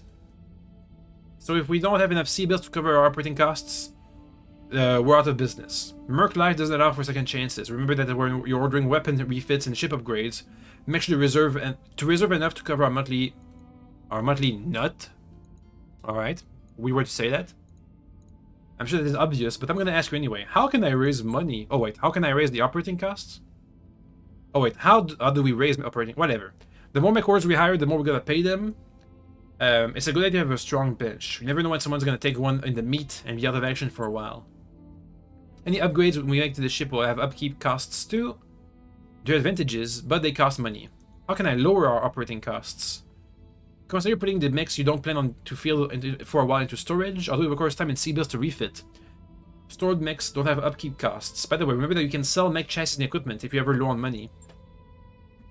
Back to operating costs. You can always dismiss a Mechwarrior, and every month you can decide how generous you're gonna be. Okie dokie. And Mechwarriors. Morale. Mercenaries are like members of the Royal Guard line. They're in for the paycheck, not the loyalty to some noble house. Because of this, keeping their spirits up is important. Mech warriors with high morale get inspired more often on the battlefield. Their heads are in the game. Inspired mech warriors can create opportunities. I've seen inspired mech warriors make precision strikes I thought were impossible, focusing their fire at one location on a speeding enemy, as if they were standing still in a shooting range. Inspired mech warriors show amazing vigilance too. They seem to have an uncanny ability to blunt incoming damage and have heightened reflexes. On the other hand, I've seen mercs with low morale up and leave the outfit. Sometimes you see it coming, sometimes you won't. What sort of control do I have over the training? Mech warriors gain experience in every mission they complete. You can chart their training. As they become stronger in a particular skill, your mech warrior gains special skills. The first ability is the mech warrior specialization. The mech warriors can have only 2 specializations, so pay attention. The second ability is the expertise. Mech warriors can only get one of those, and it has to be from one of their specializations. Whichever expertise they learn first is the only one they'll have. Thanks. Lastly, nearly every skill grants at least a minor boost to some facet of combat. Mech warriors can become more accurate with range or melee attacks, can keep their mechs stable longer or under sustained fire, or take more injuries before being incapacitated. They can even get better at taking call shots when the opportunity comes up. Do more experienced mech warriors require more monies? Yes, thank you. Wouldn't you? Good question. It's possible to hire skilled mech warriors, but they have a higher salary requirement than mech warriors you train yourself. Good to know. I need to know how long Decker's going to be out of commission. I might need to hire somebody already. Thanks, Darius. About yourself, though. Who are you? Who are you? Before any of this started, you worked with the Royal Guard. Tell me about it. It was more than just a deployment. It was a full campaign. High Lord Tamati gave us the job back in 19. We were supposed to be assisting the Royal Guard to round up and eliminate the pirates on a Capellan colony world lost in the Succession Wars. An ice planet. It survived on its rich mineral resources. Commander Markham thought it'd be easy money, turned out to be anything but. We lost a dozen mech warriors in the 3 months of the Faj campaign. Had to hose them out of the cockpits. Ew. It would have been more if it wasn't for Sir Raju. He saved our people's asses on more than one occasion. Went out of this way to do it. And the thing is, he didn't have to. We weren't under his protection, and we were hired help. A lot of people in Mastiff's position would have used this as cannon fodder, but that wasn't his way. He treated us as if we were on his own. He was a good man, Peter, as good as they come. And who are you? Yourself, personally? I grew up on Nassau Heights. It's one of the hab stations orbiting Archru. 30 decks of economic stratification with the corporate suits on the upper decks and everyone else crammed into the lower ones. My old man was a dockhand. We live on deck 28, 2 levels up from the bottom, with the other station maintenance personnel. 12 hours a day, 6 days a week, my dad would load and unload cargo shuttles. Vacuum-sealed Quellar. A crop. Vacuum-sealed Quellar and nutrient paste for people like us, and luxury goods for the suits upstairs. The old man must have unloaded 1,000 cases of Castilian eel roe, plump, succulent eggs the size of melon bells. Never got to taste any though. Any of those tins would have cost him half a year's of wages. Anyway, Peter, I don't want to saddle you with my life story. Suffice to say that I got an eyeful of what I didn't want to be on ISO Heights. I did what I had to do to change my circumstance. By the age of 16, I struck out on my own. I led the station with a handful of skills and an enormous web of contacts and a rucksack full of that expensive caviar. Once I made out of Nassau Heights, I never ever looked back. I wonder if life in the periphery is always that harsh. It must be quite wild. It must vary quite wildly between every single system. It's not unified in any way, I think. Yang. Who are you? Also, hi. You need some work done, Commander? Yo. Is that an artificial arm? Ah. That was a plot point in one of the Warrior Trilogy books. They're starting to develop artificial limbs that are, well, usually they're not meant to be used in mech combat, but the new development is that they can use it on, in mech combat. Also, they have secret weapons in them, like lasers and stuff, or blades. Welcome to the mech bay, my own little piece of heaven right here on the ship. Something I can help you with? How much trouble were you with the leopard? I don't know, I mean, we're doing okay for the moment, but give it a few months, maybe a year. You know how it goes, eventually everything falls apart. Maybe our drive system will give out, maybe some debris will perforate the hull, who knows. On that day, we're gonna need to be able to cover our repair costs, and if we can't, well, that'll be that. About yourself first. That's a long story, boss. Shorter version I can give you. I found out after I served my term in the Third Succession War, fighting for the Capellan Confederation. Oof, I'm sorry to hear that. If you want to know more, you can ask whenever you want. Otherwise, let's get back to talking shop. Where are you from originally? Bryant in the Confederation. You may have heard of our claim to fame, the Crowley Lizard Cow.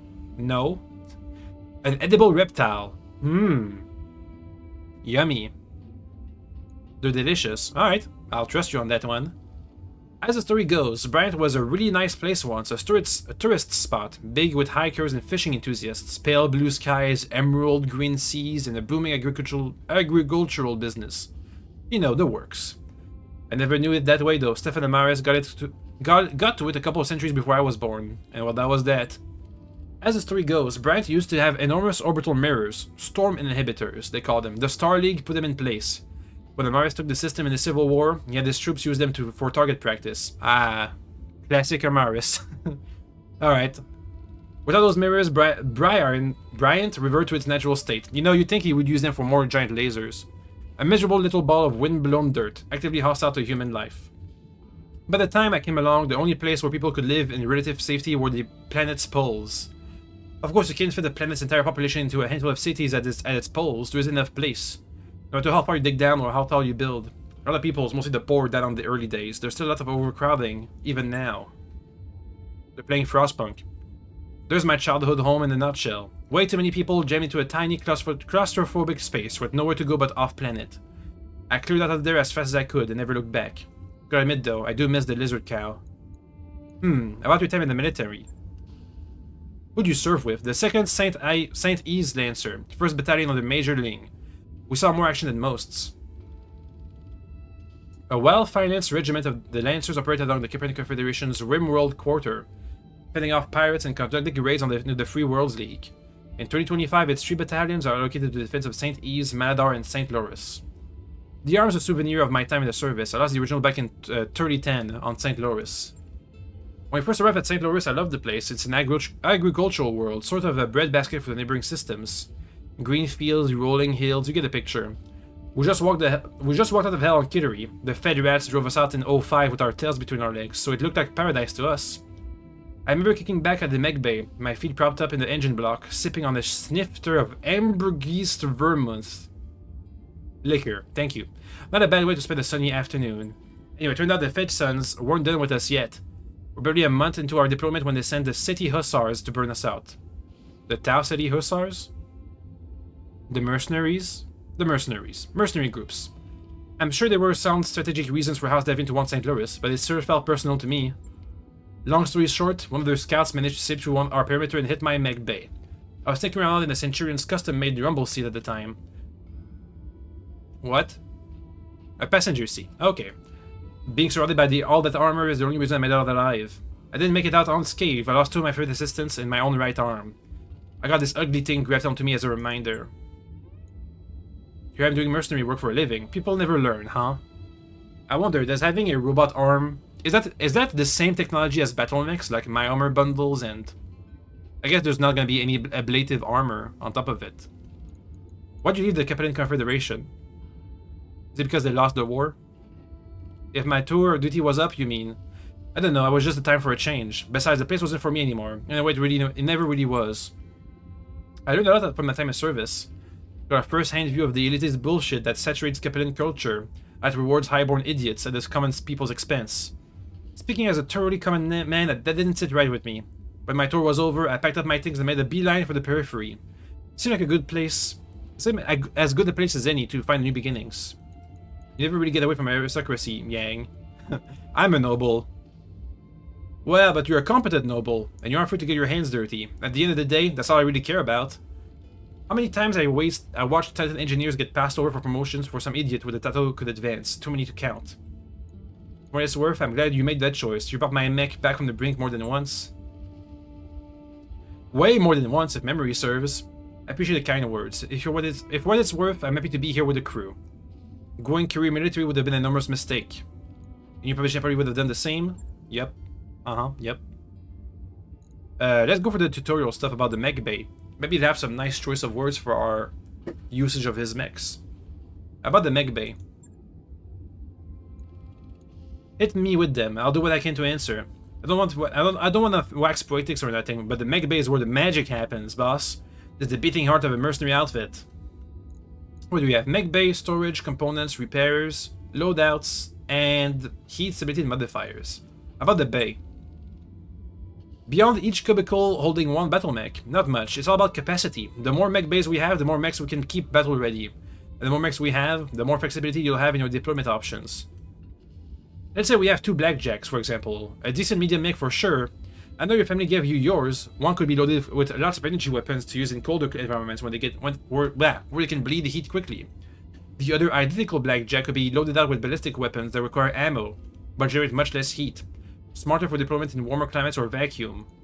You know, I did try to do that at a certain point in the game. I remember I was trying to experiment with like low heat builds and high heat builds. Yeah, I just gave up for like, I don't know, an OP build. Also, look at that. The sheet over there, that's what, in regular tabletop BattleTech, if you have a mech sheet, that's what it looks like when you have to cross in dots for damage taken. You can see how there's like only like 5 or, I don't know, 6 dots. That's what it usually is. It's not like hundreds and hundreds of HP points per limbs. It's like 5, 6, 10, 20 HP per limb. Like an AC2 does 2 damage, you cross out 2 dots.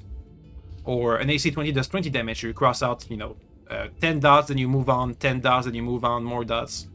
Anyway, neat little Easter egg. Why use mech storage? A few reasons. First, we have limited capacity in the mech base, so we need to store overstock for eventual safe sale or use in the future. We don't pay any upkeep costs in the storage. That's a business thing, though, not my department. The third, where we pick up partial mech salvage from the battlefield. I put it in storage for you. If we gather or buy enough parts, we can reassemble the chassis. You let me know if we want to keep it for storage or have it ready for combat. Battle mechs are expensive as hell, so assembling one out of salvage is our best bet for expanding our roster. What happens when a mech goes into or gets readied? When we set a mech chassis into storage, our mech techs dismount all weapons and equipment and place them in our inventory. A chassis that stays in storage indefinitely, and don't worry about storage capacity, boss. We'll make it fit. Now, getting a stored battle mechs ready for a combat draft is different animal. My techs will need a couple of days to bring it from storage. Once the chassis is back, it's going to be empty, so you have to reload it up. The time and cost of a refit is dependent on the time and amount of equipment you choose. There's a type of artificial limb that is my own mermaid. Ooh. That makes sense, you know. Okay, mech components. I've been wondering about the components you can put on our mechs. Oh my god. Alright. Let's read. Ballistic weapons. You know, we won't ever have to redo this entire stuff again. The best we'll have is like checking on them from time to time about the current situation. Ballistic weapons such as the autocannon pack a good punch, generate little heat, and can destabilize the enemy if they hit enough. But ballistic weapons are, you know, ballistic, so they require ammo. Ballistic weapons are also pretty heavy. They can take up a lot of space on mechs. Strengths and weaknesses. Strength and weaknesses. They are super expensive. Yeah, I can guess that. Energy weapons. But it's better than nothing, maybe. Energy weapons don't use any ammo, but they generate lots of heat, so you need to invest in additional heat sinks. Since they're intense beams of coherent light, energy weapons are great for cutting things up, but they aren't much good at destabilizing the enemy. The PPC is the one exception of the rule. In addition to the massive damage it can inflict, a hit from a PPC can destabilize the enemy. Maybe even slow it down a bit. The PPC generates a metric shit ton of heat, but it's worth it, boss. But it wasn't enough.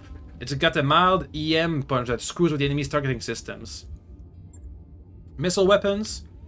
Missiles are my favorite. They require ammo and generate moderate heat, but the pounding they deliver can destabilize an enemy faster than most of their weapons. And having multiple projectiles in a shot means you're almost always guaranteed to at least hit a single hit. Long-range missiles are also capable of indirect fire.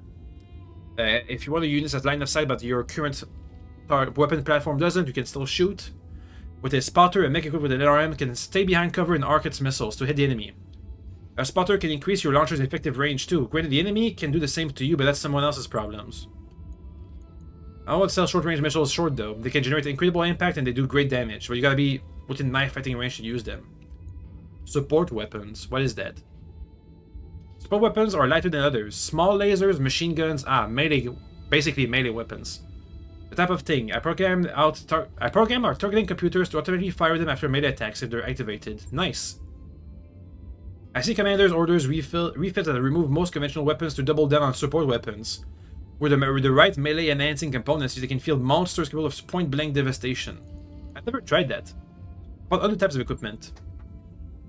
It's a big list, boss. I suggest you check your stores in every system we travel to. You never know what you'll find. I can install stronger cockpits to reduce the injuries of our mech warriors, arm actuators, they increase melee damage, range fighters, they increase range, all sorts of stuff. All take up critical slots on the battle mech. Some add weight too. Keep your eyes open for them. Putting powerful weapons and equipment on your mechs is fine and all, but remember the trade-off is always armor. The best defense is a strong offense.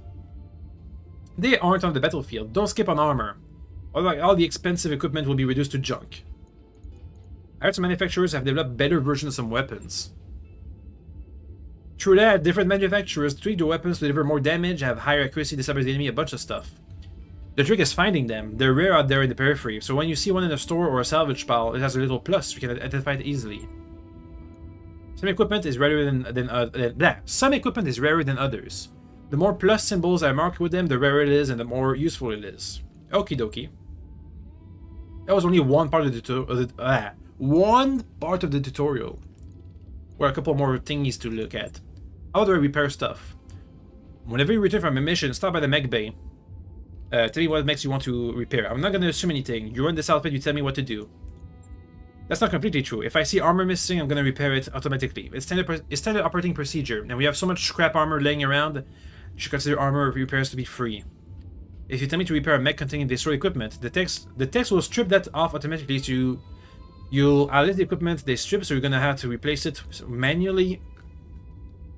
Like I was saying, armor repairs are free. Internal structures, on the other hand, takes time and C-bills. If a mech structure is damaged or missing, I'll flag it for you in orange. What if I want to change the loadout? Now you're talking, boss. You bet you can refit a mech. You can repair it at the same time too. Just like a battle mech and an order to refit. They'll begin to the mech lab. What can I do in the mech lab? What is a mech lab? What's a mech? You know what's missing? We have to ask what's a mech. The mech lab is where you let me know what sort of modifications you want to make to our stable of battle mechs.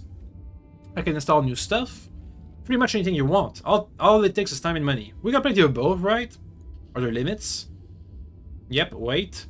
It's hardware line. Of course there are limits. Your biggest constraint is the chassis, weight, and hardpoints. I can make a mech as heavy as I want? What?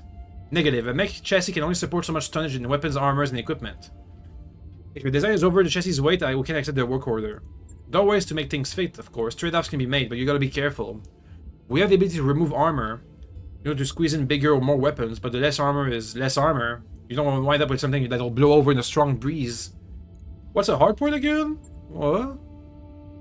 Each location on a battle mech contains one or more weapon mounts. We call hardpoints. They can only support one type of weapon. Thank you. How do I know a mech is a good in the first place? Great question. Lots of different mechs out there. It's hard to know what they were built to do best just by looking at them. That is true. It's easy now that I know, now that I know mechs more in more detail. Yeah, I know them by name, by shape. But when I first started this game, I had a hard time making designs that made sense. I remember making a Griffin with double LRM-20s, but no PPC. Or a Panther with a large laser, and that's it. Lots of dumb stuff. I can, of course... Okay, great. I can, of course, but I'm me. You, on the other hand, are gonna need some help. Thankfully, I'm the helpful guy. If you check your technical readouts in the mech lab, you'll find that I've included some thoughts about each mech's off-the-rack purpose or stock role.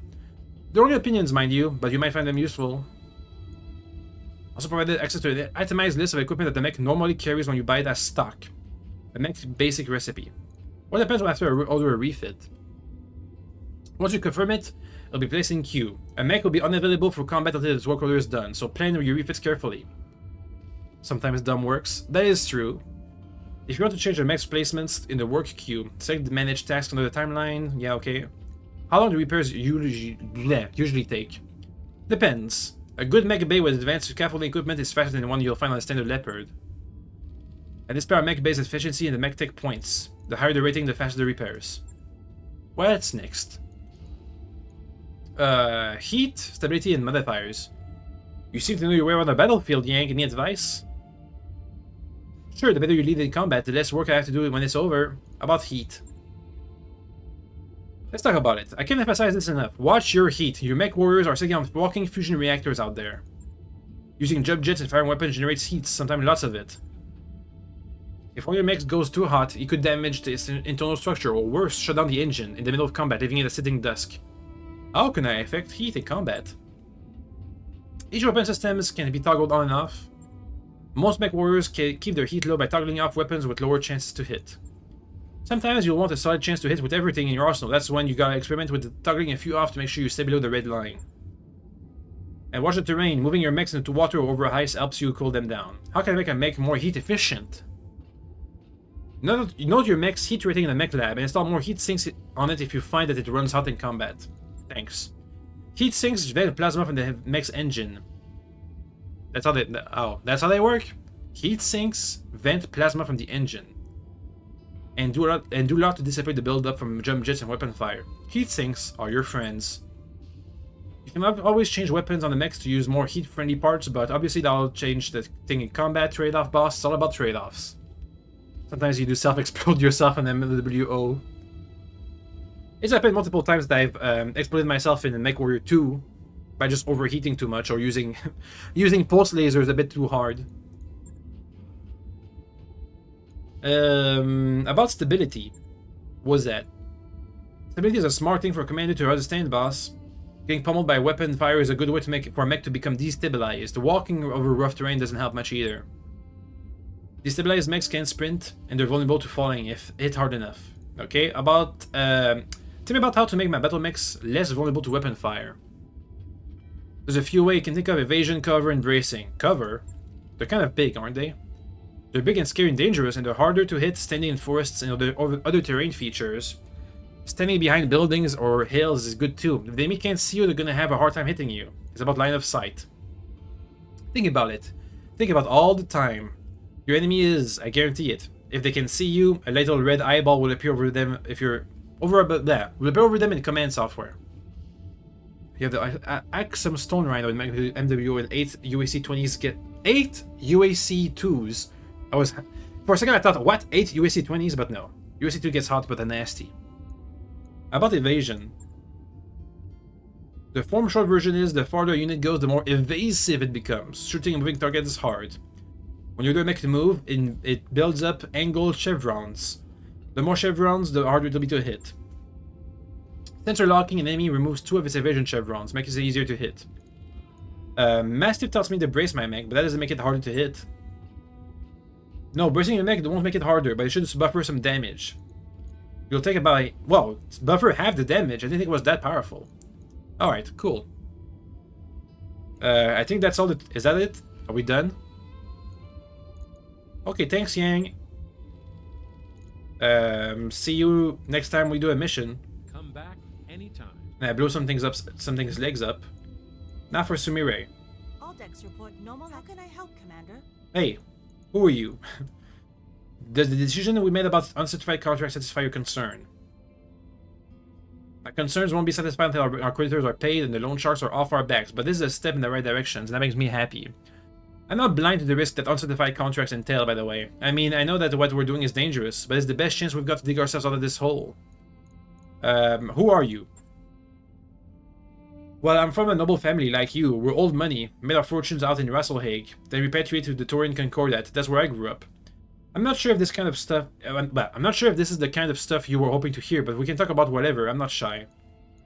Rasselhague? It was a long time ago, yeah, but yeah, as my parents told it, we were landowners in Pomme de Terre. It's French for potato. Yeah, okay, well, she does say that name. I should have read that. Okay. And it's an agricultural world, sort of the breadbasket of the... I can't speak. It's an agri-food for the Draconis Combine. I know that Pomme de Terre means potato. My ancestors came from the planet Potato. It took some time for me to accept that, but hey, here we are. Who named it that? Who did that? That was an epic prank. Moving on, House Mayor's holdings were meager, but the value of the land was astronomical. for my nobility, we were really very wealthy. The third succession war came, and the political rhetoric got ugly. House Meyer didn't want a single part of what was happening, so my ancestors emptied their accounts and ran. As a rule, House Kurita takes a really dim view of nobles who cut and run. Words like traitor and defector start getting thrown around. In the Combine, you really don't want to be on the receiving end of allegations like that. I would be standing here today if House Calderon hadn't accepted my ancestors' asylum in the Concordat. In all likelihood, House Meyer would have been wiped out before I was even born. Where in the Concordat are you from? I grew up on New Vandenberg. And that's enough place, I suppose. Do you like birds? Sure. Yeah, sure. Birds are pretty, sometimes. You like the New Vandenberg, it's basically one big aviary. Sometimes like two-thirds of the native faunas has feathers. Flutters on the winds and splatters extreme poo across every available surface. Naturally, the original colonists adapted the feathery little monsters into the culture, and those of us that came after were kind of stuck with it. Statues, fountains, murals, you name it. Just a giant feathery pile of screeching alien birds. Did the system have the motto to be squawk? Huh. Cute. Maybe if I hadn't grown up with it. Where you learn to pilot a leopard, anyway? The Torian Naval Institute or on New Vandenberg? Among other places, a big campus. The low-gravity training stations orbiting Lompoc was my second home for a time. TNI flight training isn't usually open to civilians, but my parents had good credit back then, and they could name-drop Protector Calderon. That'll get you pretty far in the Concordat for a while anyway. The other cadets in my class weren't especially happy sharing air with a civvy, but they couldn't say much. I was nobility, and they weren't. Everyone sort of kept me at arm's length, so I had plenty of time to concentrate on my studies. I got my certification in both dropship and jump ship operations in 4 years. I even tried working on a commercial jump crew. The people were fun, but it wasn't for me. The ratio of flying to violent jump sickness skewed hard in the wrong direction. Oof. What about House Meyer? You're looking at it, my parents are both gone. Blood cancer and heart disease, respectively. Both treatable, but they were out of money at that point, so into the ground it went. Dalo, my brother David, who ran off to serve in the Third Succession War, and never came back. That's a rough break. It is what it is. To be perfectly honest, I was never really all that close to any of them. David was 13 years older than me, and had a foot out the door before I turned 3. My parents, well, they raised me by proxy, in traditional noble fashion. There was no real bond there, even when I was young. None of this is to say that my folk were bad people. They weren't. They were just doing what they knew. Their upbringing had been outsourced, like mine was. Anyway, that's all I've got to say about my family. They're gone, I'm here, the end.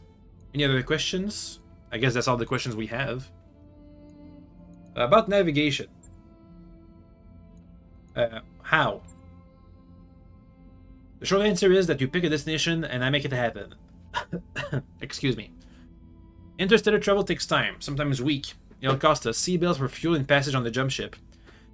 But it's the only way for an outfit like ours to survive out there. We go where the work is. What kind of intel... What intel can I get about a system before I go there? You have to make a reasonably informed choice, I think. The star map makes political boundaries clear, so you'll know whose space you're entering. I have pre-programmed the star map to lock out travel to systems designated as no-fly zones. We're looking for work, not an interstellar incident. Good idea. Beyond political boundaries, the nav system is what will highlight political factions active in the system. That should give you a good idea of who's hiring. Probably a good idea to check our reputation with local factions before ordering a long voyage. Voyage? A big travel thingy. Excuse me. I might be slightly ill still. It happens. There's got to be more intel than just the local politics. There is. As you see in systems on the star map, you'll see a list of other attributes. The MercNet database associated with them, like black market or poor, are clues to local stores' contents. Type of mercs you'll be finding in the halls, contracts, blah blah blah. Beyond the political factions and attributes of the systems, perhaps the most important to watch for it is the difficulty rating. The NRB maintains a standardized rating system. Alright. What else can you tell me about the mechanics of space travel? I want to know it all. The mechanics of it. Well, the long answer is that there's two types of travel. Travel by dropship and travel by jump ship. Dropships travel under 1G of thrust to move from a planet's orbit to a jump point. Jump points are far outside the gravity well of the star, so travel to and from a jump point takes most of our travel time, sometimes weeks. Jump ships, on the other hand, are like ferries. They just sit at jump points, waiting for folks to latch onto the docking collars. They wait here for about 5 days while they spin up their jump drive. Once the jump drive is spun up, popping a dozen light years across interstellar space to another jump point takes nearly no time at all. I've heard about pirate points. What was that?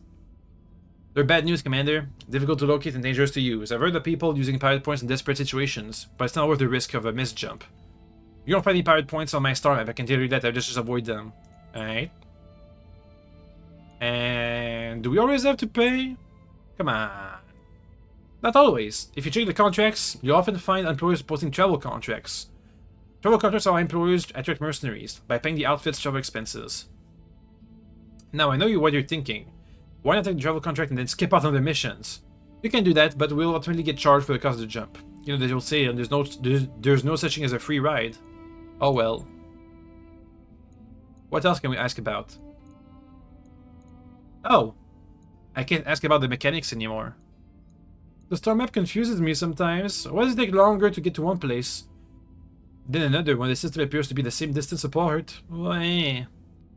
That bothered me that bothered me too before I joined the academy. Turns out that in real life, space travel isn't like what we see in the adventures holovids that Darius makes us watch. For starters, some stars are more massive than others. In the case of a really big star, you have to range pretty far afield to find a location suitable for KF jump. And for us, that means a whole lot of molasses, slow, sub-light travel before we can even dock with a jump ship, let alone ride it anywhere. Jump ship charging times on the other half of the equation. A jump ship's what was the KF stand for again? Something Fushida. Kevin Fushida drive will take a few days to recharge after each jump, so if your destination is a few jumps away, well, you get where I'm going with this. That's the long short of it. Anyway, we want to go from one system to another. We're talking about weeks of sub-light travel, coupled with a healthy dose of hurry up and wait. Basically, how much determines how long the trip is going to take, alright? And what can I do while we're orbiting? Like now. Beyond negotiating a contract, most inhabited systems maintain a hiring hall. Be sure to take a look, you never know what kind of talent we can find. Most systems also have merchants who can buy and sell hardware. Our reputation with local fashion waiting for its costs. Alright. Thanks, Sumire. I guess that's that. We've talked with everybody. Okay. Commander. Let's set things up. We'll travel to our first contract and we'll stop there. I think first and foremost we should go and replace Decker, because he won't be available when the contract comes up. You guys are too high for us. Commander. Wasp. I guess beggars can't be choosers. New Mechwarriors available. Anything in the store? We don't have much money, but I can check still. Some parts for Cicada, Centurion. Ooh, LBX-10. LB-20X. I mean, that's expensive, but do we have ammo for that? Maybe I can put it on the Shadowhawk. Just one big LB-20 platform. Like a Hunchback. But worse. Meh, we won't have time for that. Do we have to level up? Oh wait, we already have a backup. Yep. Mechwarrior. What does the little icon mean? A unique character. Alright. Commander. 1000 XP? That's enough for one level. Waiting for orders. Some of these guys already have specialization. Let's play out our specialization. I think I want at least one person who's gonna have Master Tactician. Actually, 2 of them. It gives you a +1 to initiative, which means you can go before the enemy. Which means, if you can go before the enemy, you can kill the enemy before they even get an action, if you're lucky. Or damage them, so it cripple them in some way. Then we're gonna give it to Lion and Decker. And Lion can have sure-footing, bulwark, maybe multi-shots, multi-target. Right. Shoot better, please. Training confirmed, Commander. First, I want everybody to have better shots. Mechwarrior training. Yes, Commander. Complete. So we can actually hit their enemies. Training complete. Waiting for orders. Glitch, you can have Reaching shot and maybe bulwark. Sounds pretty good. Yes, Commander. Shoot better, please. Thanks. Training confirmed, Commander. Wasp over there is fine. Okay, we already checked our mechs. Let's travel to Detroit, and we'll stop there. We have to kill some pirates. I know if you're friends with pirates, you can access the black market with lots of rare weapons, but I think we're better off dunking on them first. And later in the game, we can work for them for cheap and access the black market that way. This is really bad pay. Jesus Christ. We don't get paid anything. The salvage is trash too. I'll sacrifice 30,000 sea bills for more salvage, sure. Calculating course now, Commander. Okay, travel time.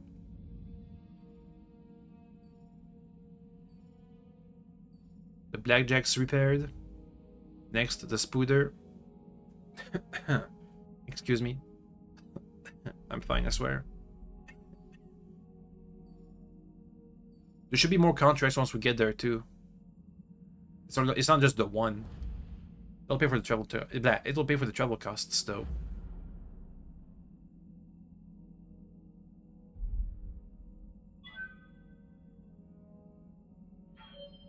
How pretty. It's kind of chill. Oh, never mind. Shakedown. You're on the Leopard's Bridge with Sumire, Yang, and Darius for the daily staff briefing. Darius says, we received 3 messages from the banks. Loan sharks, Sumire cuts in. From the people financing us. They're considering rewriting the terms of our loans, so it'll be easier to seize the ship if we miss a payment. They're only doing this because they believe we can't fight in a court case. Sweet talk, ignore. Educate the banks about the mistake. Well, this could counteract the fact that we can't fight in court. We do have contracts, right? Like actual legal paper. I'll deal with it, you say. Later you record a response. In it, you sternly remind your landholders... Lineholders? I can't read that. Your lenders that as financial institutions operating on Detroit 3, they must abide by local contract law. You even cite the relevant sections of a legal code from memory. Wow. Then you point out that as you've kept records of all payments and correspondence concerning the loans, you'll be able to demonstrate in court that their proposed revisions to the agreed upon terms represent such a gross violation of the law that you will undoubtedly be awarded a second dropship at the bank's expense. Once the camera cuts off, Sumire says, there's no way they'll push you on this. Too bad. I like to see loan sharks grovel. Loan status fair. Should at least deter them from sending bounty hunters after you. Nah, I'll take that. It means less repair costs. Job's done, Commander. Thanks, Yang.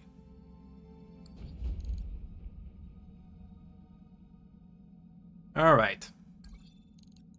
Not yet.